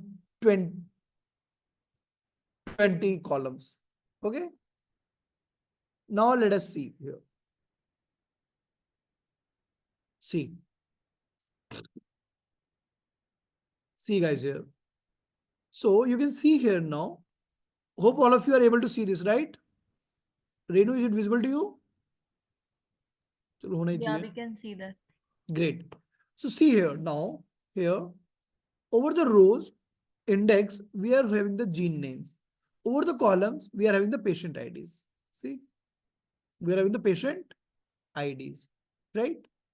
And now what you can see basically here is that the values are present in the decimals or decimal, as well as the values are present in the negative also and positive also. So value is present in the negative as well and positive as well. But this is a gene expression data. And we know that gene expression cannot be negative. So can anybody tell me here now why the values are negative here? Maybe तो raw सोचो. flow change हो. हाँ जी बताओ Hariom. Up regulated और down regulated दिखा रहा हो, negative दिखा रहा हो कि वो जीन डाउन रेगुलेटेड है हरिओम. उस सेट में. अभी हमने डेटा एनालाइज किया ही नहीं है. अभी आप पास ये जीन है और इस वाले पेशेंट के अंदर इस वैल्यू इतनी है -2.37. आप ये डाउन की बात अभी नहीं आएगी.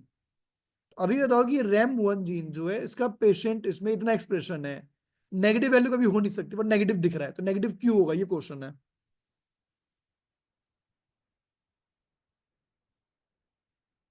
Priyanka any idea?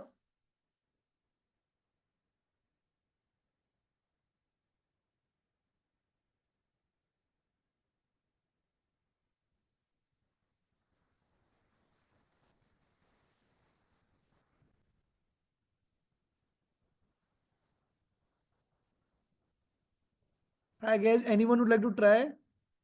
Hi Gurleen, are you there? Hello.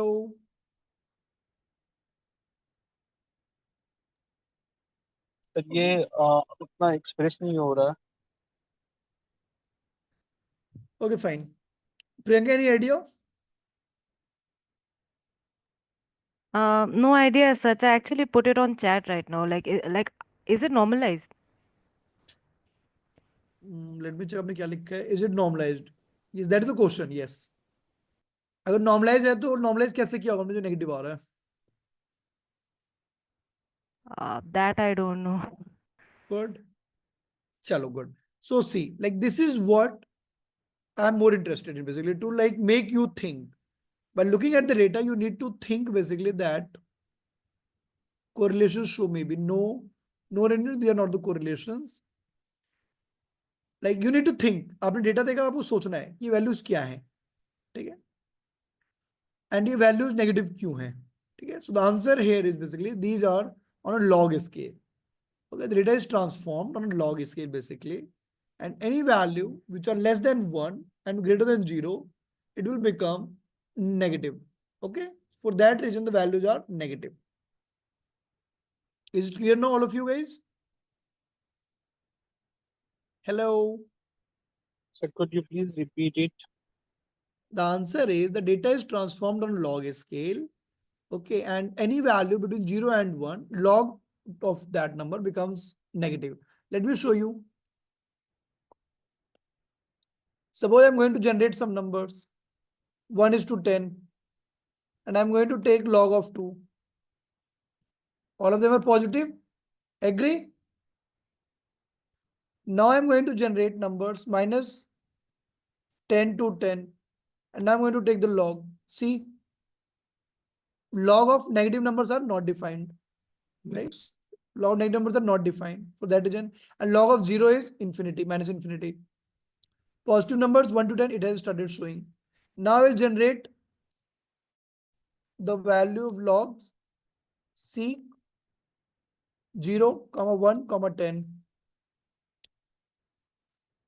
Oh, sorry. 0.1. And now I will take the log of this. It is what? Log 0, obvious. I told you it will be minus infinity. Now it is negative. Got it? So the data, it is the property of log that the negative log any value of between 0 and 1, it becomes negative. Got it now? Yes, sir. Good. Now see, if I'm going to take seek minus 10, 10 at a gap of 0.2. And now I'm going to take log of 2. See? Oh, sorry. No, इसको छोड़ देते, fine. Okay. So this is the one thing that you need to know. Now, what you can see here is that on the rows we have the genes, on the column we have the patients, right? But ideally, what should be there? We should have the patient, the samples should always be there on the rows, and the genes should be there on the columns, right? So what I will do basically now, I will transpose the data.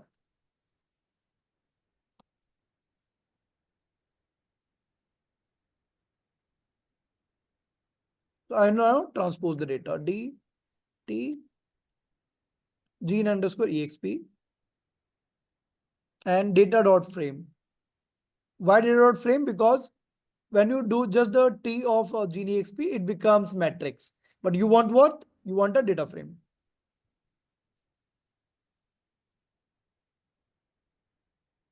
Now see. So it is not doing the transpose. Now I'll do the same. Visualize them. And now you can see here that the rows are now the patients and the column have the gene names, right? So I have transposed the data set for me. Now, guys, please interact. Like I would really love, request you to please interact and ask questions with me. Okay. चलो हम यहाँ से start करते हैं and let me start by asking question here in the chat. So hi, so I can see and please unmute and ask, okay, and reply or. Hi, Renu, are you there? Hello. Yes, sir. Good. तो रेनू आप बताइए, can you tell like by looking at the gene one, what kind of question can you ask? Like आप क्या कर सकते हो gene one पे basically बताओ. आप इस डेटा में क्या क्या डिस्क्राइब कर सकते हो, क्या क्या देख सकते हो?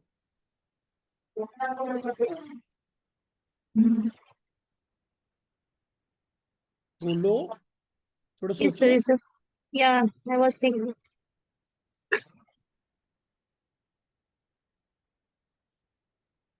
So जो आप सोचा, I will come back to you. Okay.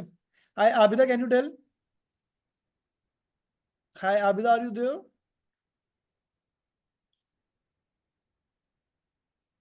Guys, please unmute and answer. Okay. Otherwise, like, trust me, like tomorrow onwards, I will remove you from the call. Okay. Hi Ajay, are you there? Hello. Yes sir. Ajay, आप बताओ, आप इस data पे क्या कर सकते हो?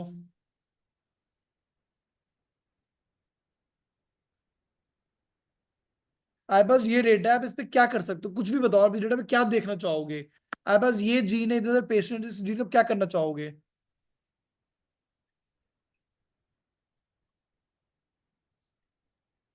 Expression Can I देखना। told? हाँ, please go head. Who is this? Yeah, sir. Gene expression. चाहेंगे जानना. हाँ, बोलो रेनू, क्या करोगे आप? जीन एक्सप्रेशन चेक करना चाहेंगे इस डेटा से, और क्लियर डेटा को, डेटा क्लियरिंग, जो जीन रिस्पॉन्सिबल नहीं है पर्टिकुलर डिजीज के लिए, उस पर्टिकुलर जीन को रिमूव करना. वो तो हमने फाइनल पार्ट बता दिया, वो तो हमने फाइनल जर्नी बता दी, एंड में ये करेंगे. अभी आपको सिर्फ सपोज दैट एक जीन है, यस सर. उस एक जीन पे आप क्या क्या कर सकते हो, क्या क्या देख सकते हो उस एक जीन का? बताओ. उसके एक्सप्रेशन, उसके फंक्शंस, उसके स्पेसिफिक कैरेक्टर्स. हाँ, बताओ क्या कैरेक्टरिस्टिक देखोगे, वो कैरेक्टरिस्टिक के नाम बताओ. May be if gene cancerous है तो वो कैसे देखोगे आप?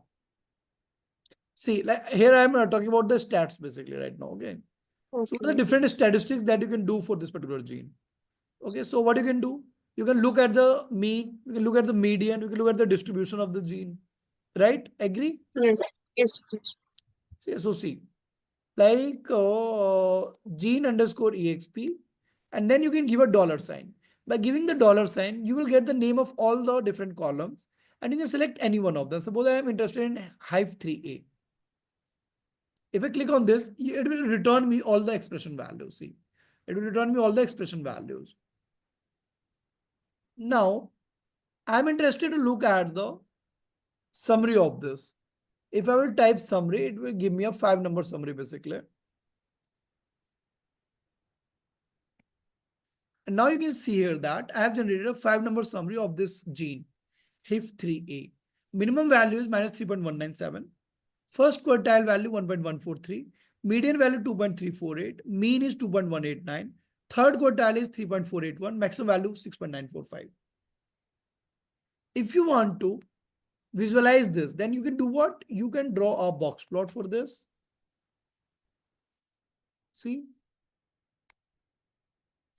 this is the box plot. How do it look like, right? So you can generate a box plot and get the idea. So like there is only one outlier value here. See, okay, median value is approx 2 point something. There are no outliers on the in the positive side, right? And data is approximately normally distributed. Data is approximately normally distributed. It is symmetrical in nature. It is looking completely symmetrical in nature. If you want to see,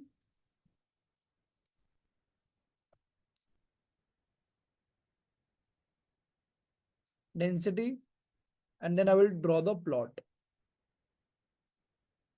See, now you can see here, it's looking like normal plot, like normal distribution, right? So you can say that the data is normally distributed, right? Because it is on log scale. So it is named as log normal distribution basically. The minimum value is, yes, definitely Priyanka. I will come to that. Not perform. Yes, definitely. It depends. Like आपके पास 2 sample है, 3 sample है, and depending upon the hypothesis quotient, will perform. Okay. But yes, right now it is seeming normal. But जो दिखता है वो होता नहीं कितनी बार, right? We know this thing. So will be required, like this particular plot is telling that this data is normal distribution. Let us do some hypothesis testing questions. Like, is the data really normally distributed? So one plot for that is QQ plot. So see. So QQ plot. And then I need to give here x comma y plot dot I. Okay. So let us ask ChatGPT basically for this. Exact code दे देगा वो हमें. And see, like, feel free to go and ask help of ChatGPT or any AI tool basically for the programming. Only if you are comfortable in programming. If you are not comfortable in programming, please do not make use of ChatGPT or any AI tool. Please, it is recommended. Okay. So you are given a vector and need to draw the QQ plot in R. Write down the code. See, it will write the code for me basically. Right. Oof.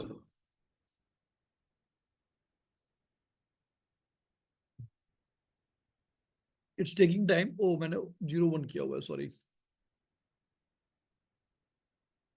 Okay. QQ norm and then QQ line. Okay, fine.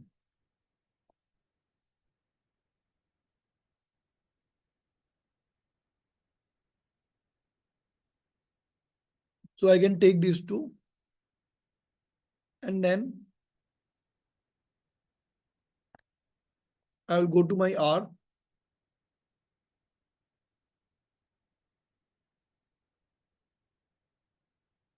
Yeah. And now here I will do what? Gene underscore exp dollar HIF3A gene underscore exp dollar HIF3A. Let us see. Great. Let us make it bigger. Are you able to see, guys, the QQ plot? Yes, sir. Yes, sir. Can anybody interpret it for me? Like, is the data normally distributed or not?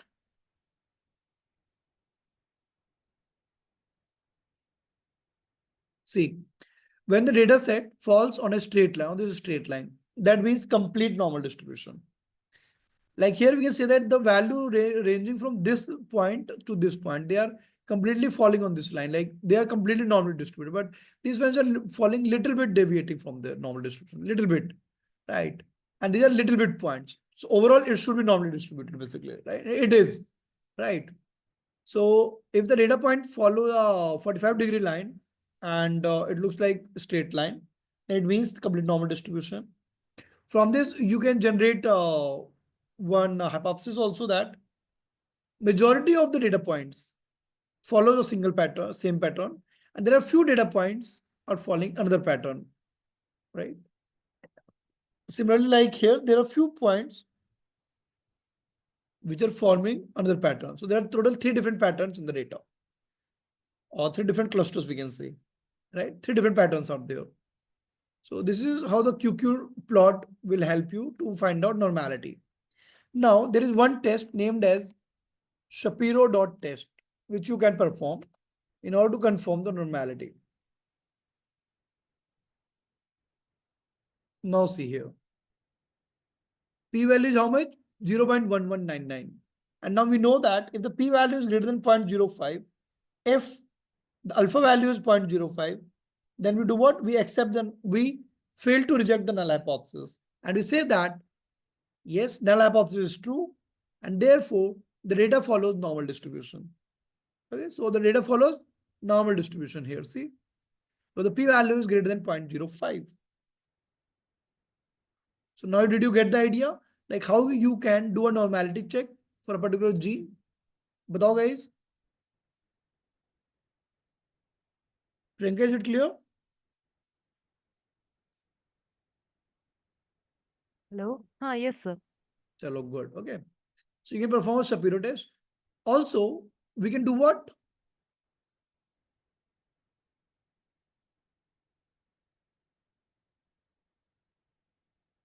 Then you can also plot a histogram, which is the first step basically. gene underscore exp dollar HIF3A. Now see, and you can see here that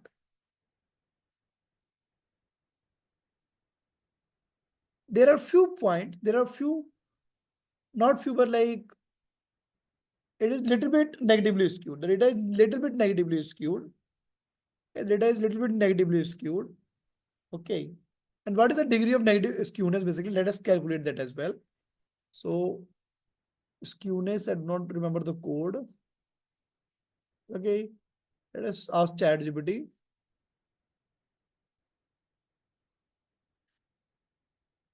Need to calculate the skewness and kurtosis as well. Write down the code. And you'll find that it will return you the code for the skewness and the kurtosis now.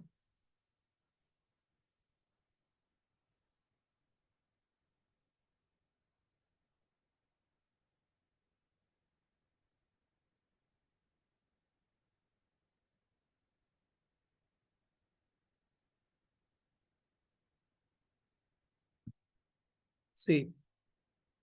Now, so there is a package named as Moments you can download. Like, let me copy paste the complete code.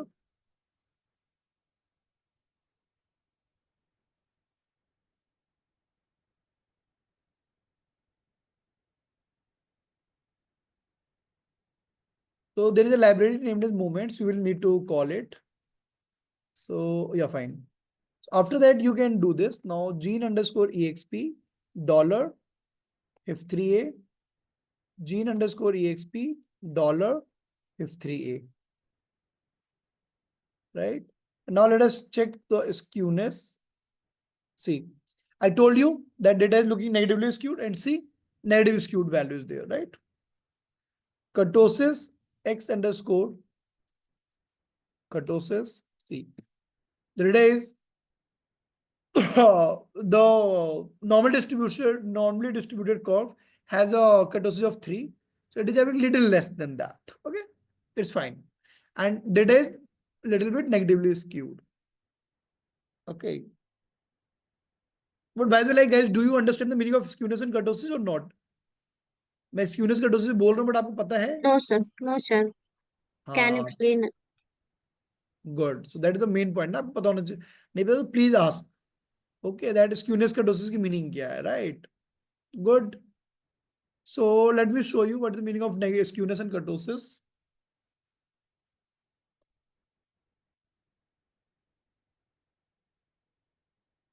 No, Kavya, this is not related to outliers. Is the screen visible, guys? Can you please shift your X again? नहीं.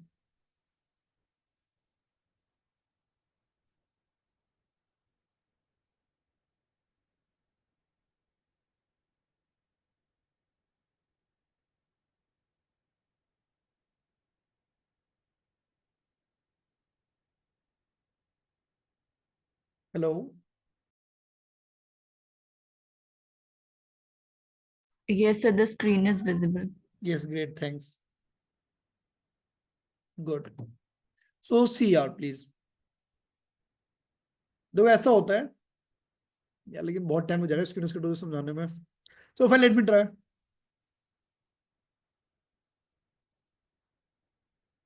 We know it is a normal distribution. What is the product of normal distribution? बताओ, कोई बताएगा? Anyone? Hello. What did you ask, sir? What are the properties of normal distribution? Yenjusha, आप बताओ.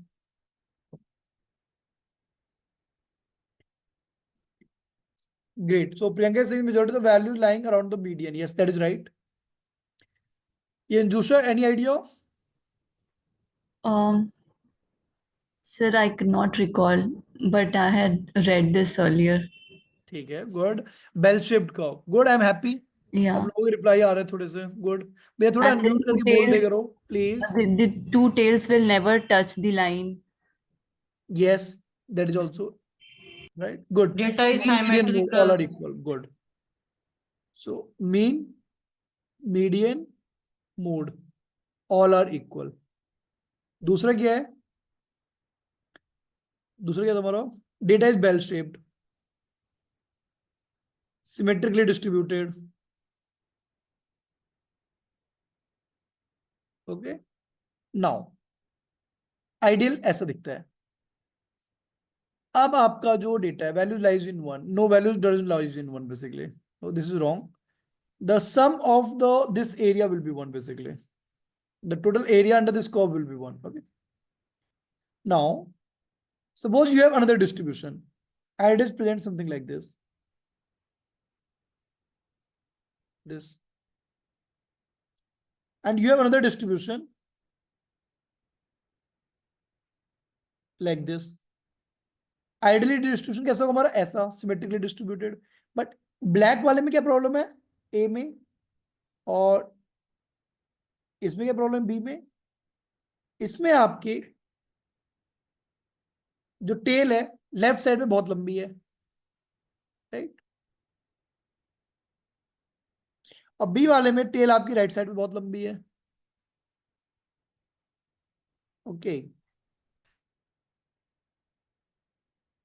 So when your data is like this, A, it is negative skewed.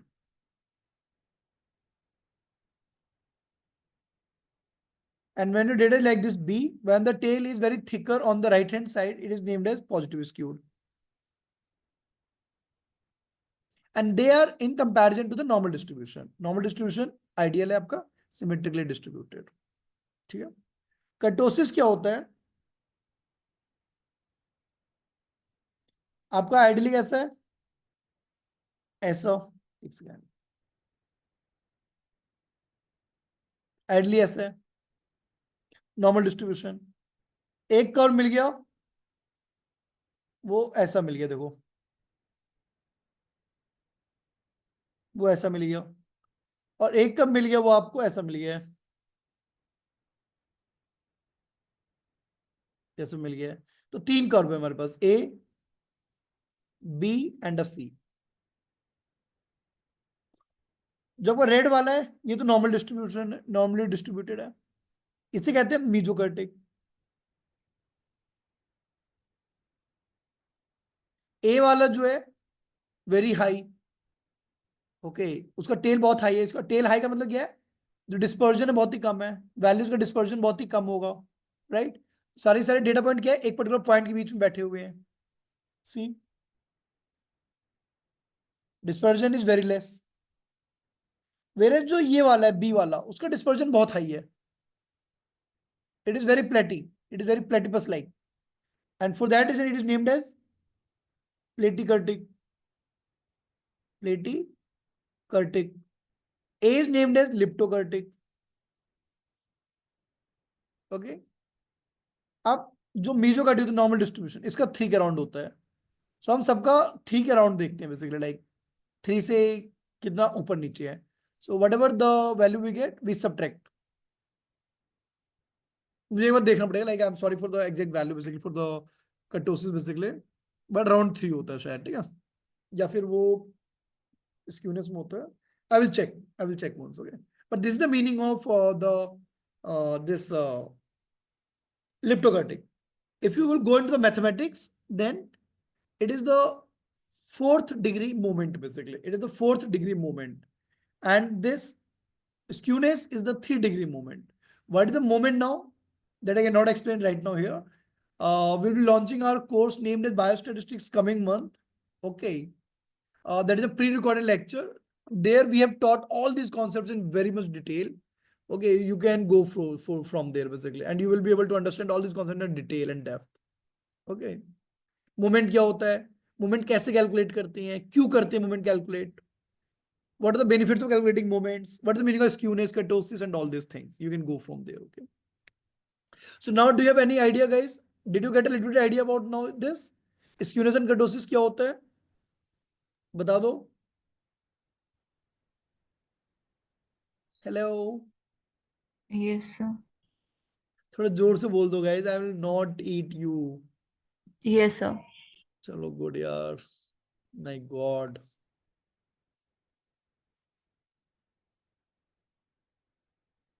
Okay, fine. So see here now. Okay. So now suppose what I'm going to tell you basically is that now suppose you want to visualize 5 or 7 genes together. You want to visualize 5 genes together. So how you can do that? Very simple. Gene underscore exp. All the rows my patients say yes, and only 5 genes. Suppose we are interested. Okay. So 1:5. X. See. Now X is what? X is a subset of my data. Like you can see here. Oh, sorry. X again.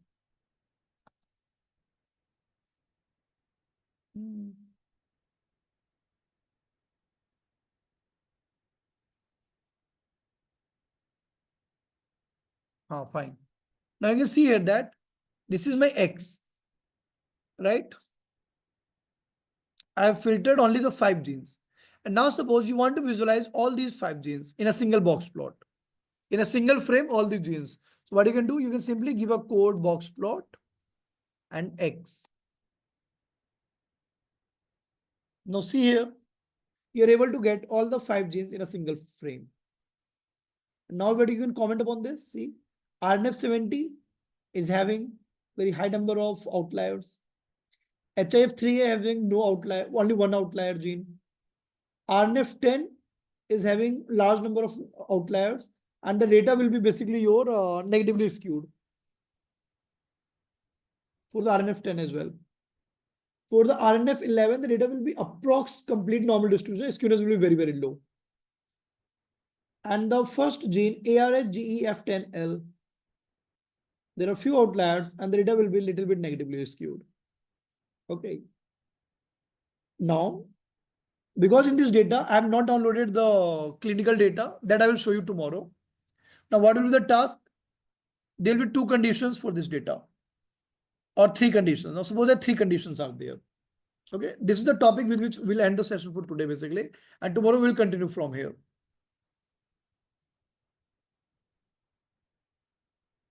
See, now suppose we are talking about the gene HIF3A.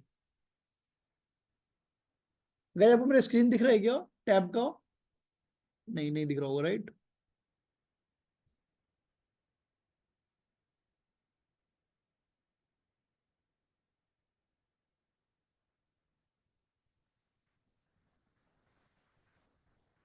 अब आपको screen दिख रहा है guys?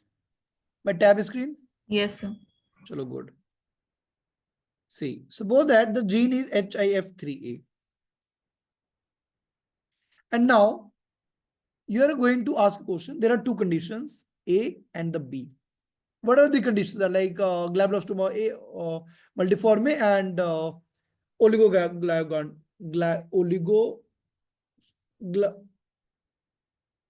बाद में देखते हैं हम, देखिए. Fine, there are 2 conditions, A and B.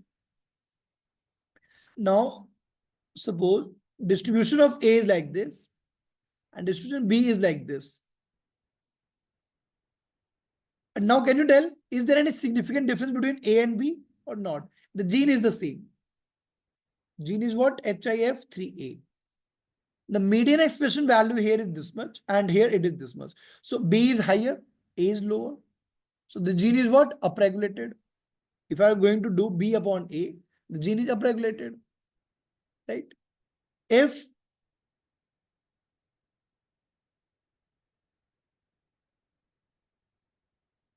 it is like this, the median values are approximately the same, no change.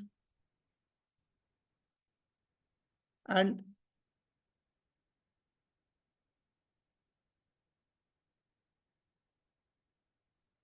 in this, down-regulated, right? Now, this is the task that we'll be solving tomorrow, basically, right?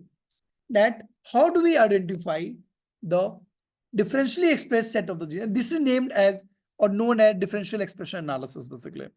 That for the given gene in the different biological conditions, how the gene expresses differently in the two conditions.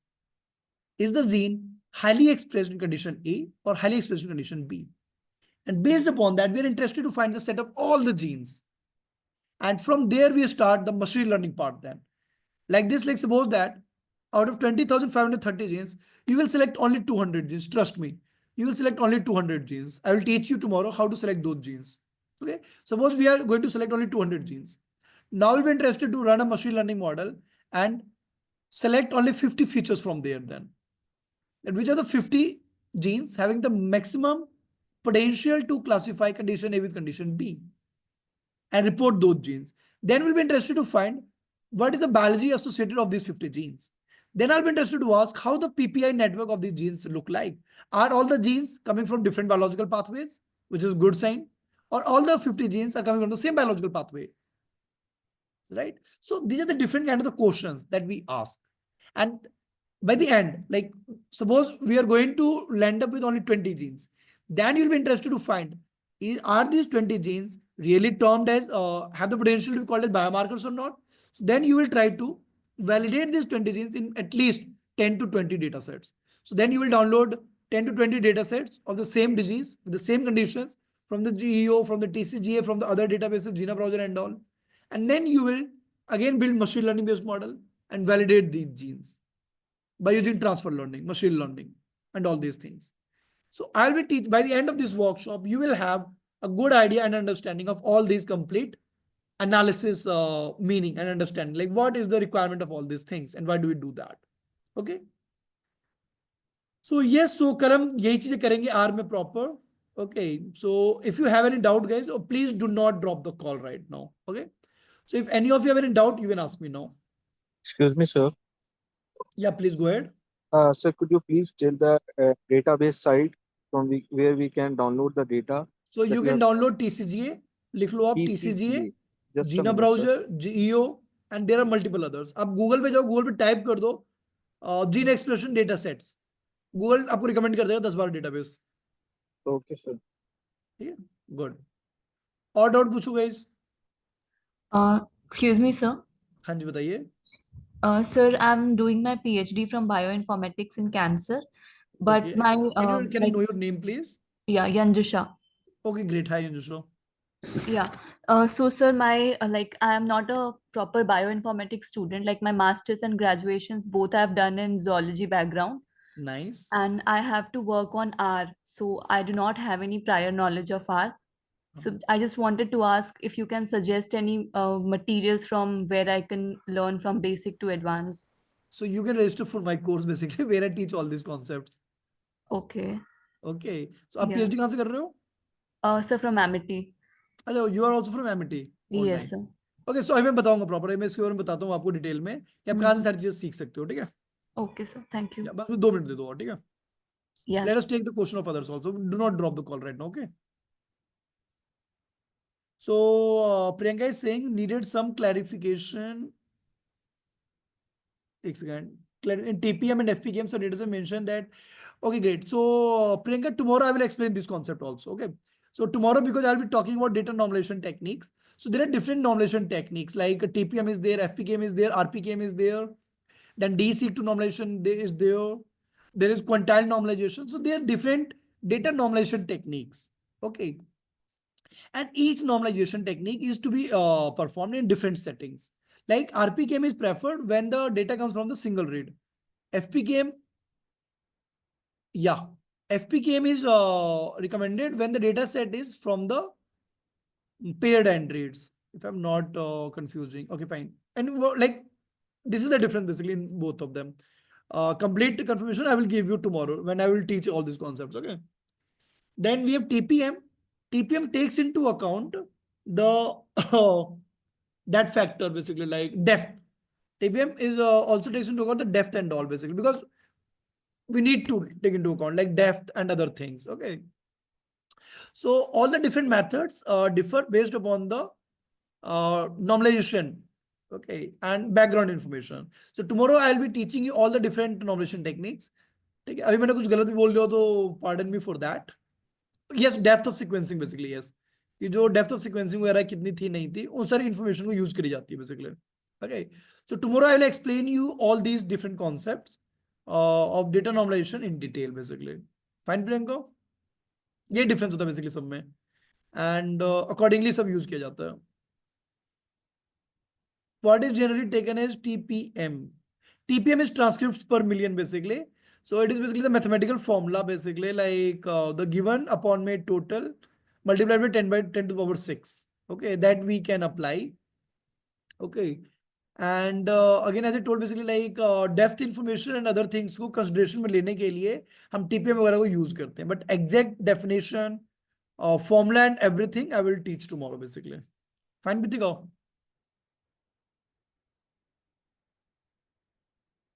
If you want, then I can share a screen. Just a minute, okay? Because multiple people are asking the same question.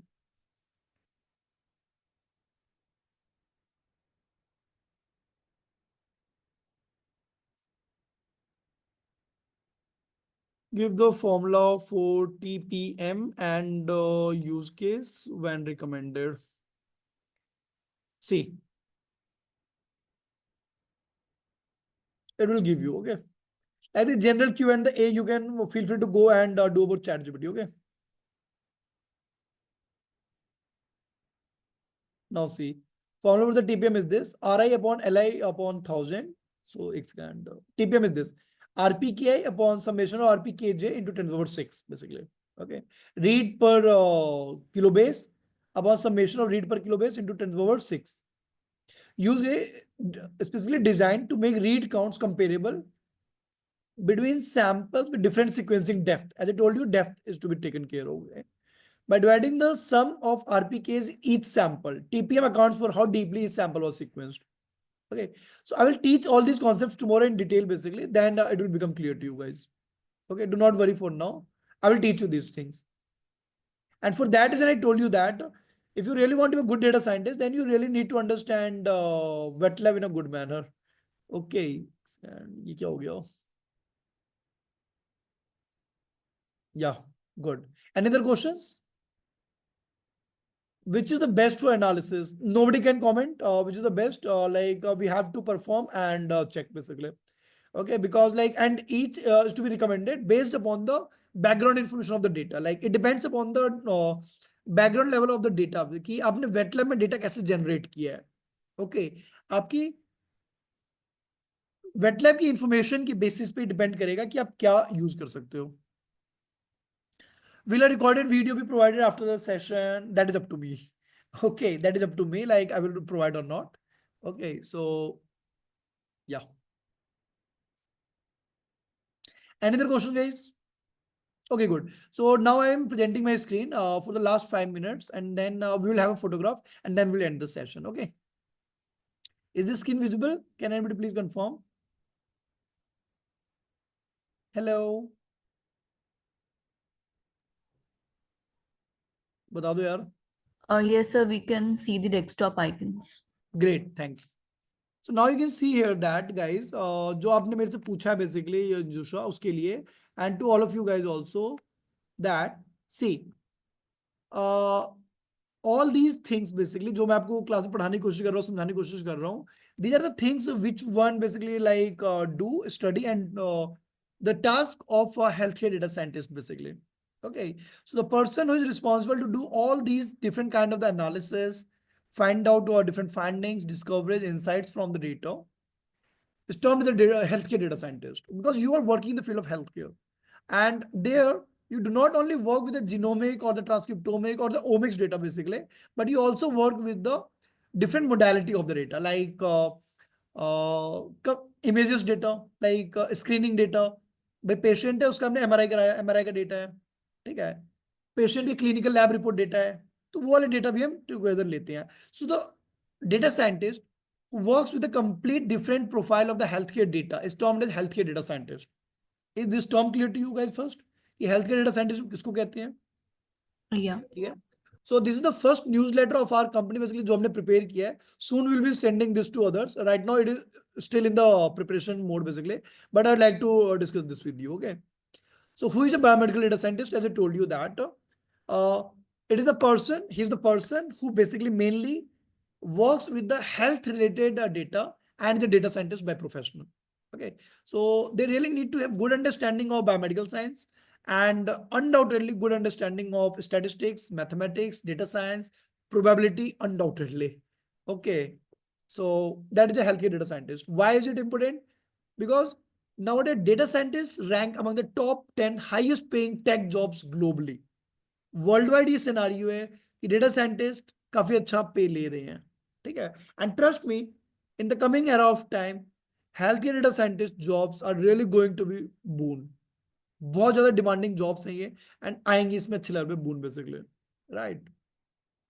What they do, as I taught you in the complete class today basically, so their role are basically like to process the data, analyze multi-omics data sets, okay, building predictive models, then definitely to collaborate with the different clinicians, researchers and to understand their requirements.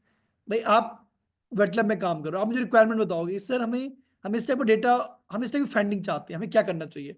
फिर मैं आपको बताऊंगा कि ma'am आप इस type का data generate कीजिए. Based on that, you will generate the data, and then I will tell you, ma'am, आप अपना data दीजिए, we will analyze the data. Okay, so they definitely work in very close collaboration with the researchers, clinicians, okay, and doctors and medical experts. And undoubtedly, these are the tools basically like which you are required to do basically. That is, you need to understand Python, R, SQL, machine learning, mathematics tools. Okay, and undoubtedly need to have very good understanding and knowledge of data privacy and ethics. That is very highly recommended and used. And HIPAA is one of them basically. HIPAA data privacy, मैं full form भूल गया अभी, I'm really sorry. Health Insurance Privacy Amendment Act, I guess. Okay. So this is the process basically which goes in the life cycle of a data scientist basically. That is, आपके पास problem statement होती है, आप उसको solve करते हो, फिर आप देखते हो क्या हुआ है नहीं हुआ है, उस पर बेसिकली आप डेटा इंजीनियरिंग वगैरह कुछ करते हो, डेटा है, डेटा पे कुछ डेटा इंजीनियरिंग करते हो, ठीक है. और इंजीनियरिंग करने के लिए आपको एल्गोरिथम वगैरह चाहिए होते हैं. तो आपकी लाइफ इन्हीं चीजों में घूम रही होती है कहीं ना कहीं कि आपके पास एक प्रॉब्लम है, प्रॉब्लम को क्या सॉल्व कर सकते हैं, सॉल्व करने के लिए किस टाइप का डेटा चाहिए, डेटा को सॉल्व करने फिर क्या एनालिटिक्स आएगी, एनालिटिक्स को फाइंड आउट करने के लिए क्या मॉडल चाहिए होंगे एंड ऑल. ओके भाई, सारी बात एक तरफ, बट पेमेंट कितना मिलता है, right. So payment is good. Even if you're a fresher, you will be able to get approx 5 to 10 lakh salaries. If you are a PhD, then you will be considered as a senior level basically, most probably. Having good expertise in PhD and data analysis and all, you'll be able to get approx 35 LPA basically. Abroad, काफी पैसा मिलता है, ठीक है. ये जो ये आपके लिए जो आपने बोला basically, like हम कहाँ से सीख सकते हैं. So definitely number of databases are there, Kaggle, and go to like YouTube. Number of good YouTube channels are there. Number of good online tutorial are there. Or data camp, Google Python class. But data science is like, if you really want to become a data scientist, trust me, if you are going without a mentor or like going just by like trained by yourself, trust me, you will be a good data scientist. I can bet on this. If you really have good dedication and you want to be a data scientist, then you will become one and you will be a very good data scientist. But the amount of time it will take, it will be very, very and very high because you do not know where to stop. It is just like an ocean without a sea. It is just like a boat in the ocean without a sailor. Okay, because you do not know where to stop. आप एक topic पढ़ोगे, फिर उसमें और topic आएंगे और topic आएंगे और टॉपिक आएंगे, और आप पढ़ते चले जाओगे, वो पता ही नहीं रुकना कहाँ पे है, right. And I am one of them basically. Okay, I have spent a very large amount of time basically. Okay, and I'm just still learning all these things till now. Okay, so really like I will highly recommend try to look for some good places, some good people who can guide you to in this journey basically. Okay, how to make a good transition to this field for the people like Anjusha and people who come from the biomedical science, life science and all. So we are one of the company basically जिसका motto यही है to help the student coming from the life science background fields to learn all the fundamental of statistics, data science, ML, AI, and all these things. Okay. So definitely you will have to start with the statistics, probability, start with some good research papers in the field of bioinformatics. Try to replicate those papers. Okay. अब मैं आपको एक चीज दिखा दूं, stats, and you will be shocked for that. Here we have also listed notable programs in biomedical and health data science across the world. And you will find that these are the top 10 universities, not top 10, but these are the 10 universities having the QS ranking less than 200 basically. Out of that, like Harvard is there, having a fees of $46,384 per year. And it's a master program for 2 years basically. So अब सोचो आपने कितने रुपए spend किए. University of Southern California, $44,000. Okay. ICANN School of Medicine at Mount Sinai. Okay, the fees is not mentioned here. Georgetown, $50,000. California, San Francisco, $62,000. Stanford, approx 62,000. Northwestern University, 82,000 approx. Duke, 70,000. Dartmouth, 53,000. Trust me, अगर कोई university जितने रुपए ले रही है चीज पढ़ाने के लिए, then definitely it is demanding. आने वाले टाइम में इसकी काफी jobs आने वाली है, right? But you will find that these are very costly at these places, but definitely their teachers very good. They have world-class faculties. Undoubtedly, they have world-class faculties and good placements and everything is there. But the point is, can we afford that? The answer is no, right? So at our company, basically, like we are trying to design the same program, and we have designed also. Okay, and the program we are going to launch in the month of Feb, most probably, named as Healthcare Data Science only. Okay. So there will be teaching all these, like most probably by 25th of January, we'll be launching the brochure for the course. Okay. And like, why should you learn all these skills? So these are few of the India's top companies and the global companies working in these domains. See, Google Health, Watson, Roche, Pfizer, Novartis, AstraZeneca, Amazon, G Healthcare, and all. They are the world-class companies.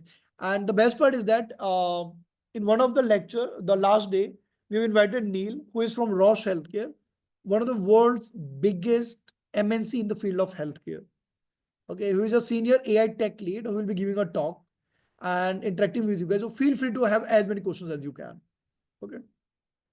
And there are few of the companies in of Indian based basically like TCS, Accenture, IQVIA, Max, HCL, Innovexo, Sigtuple, SAS, Tranex, and all. Okay. So this is what I wanted to deliver to you guys basically. Okay. So fine. Okay. So I will highly recommend basically like stay tuned for these 3 days of the workshop.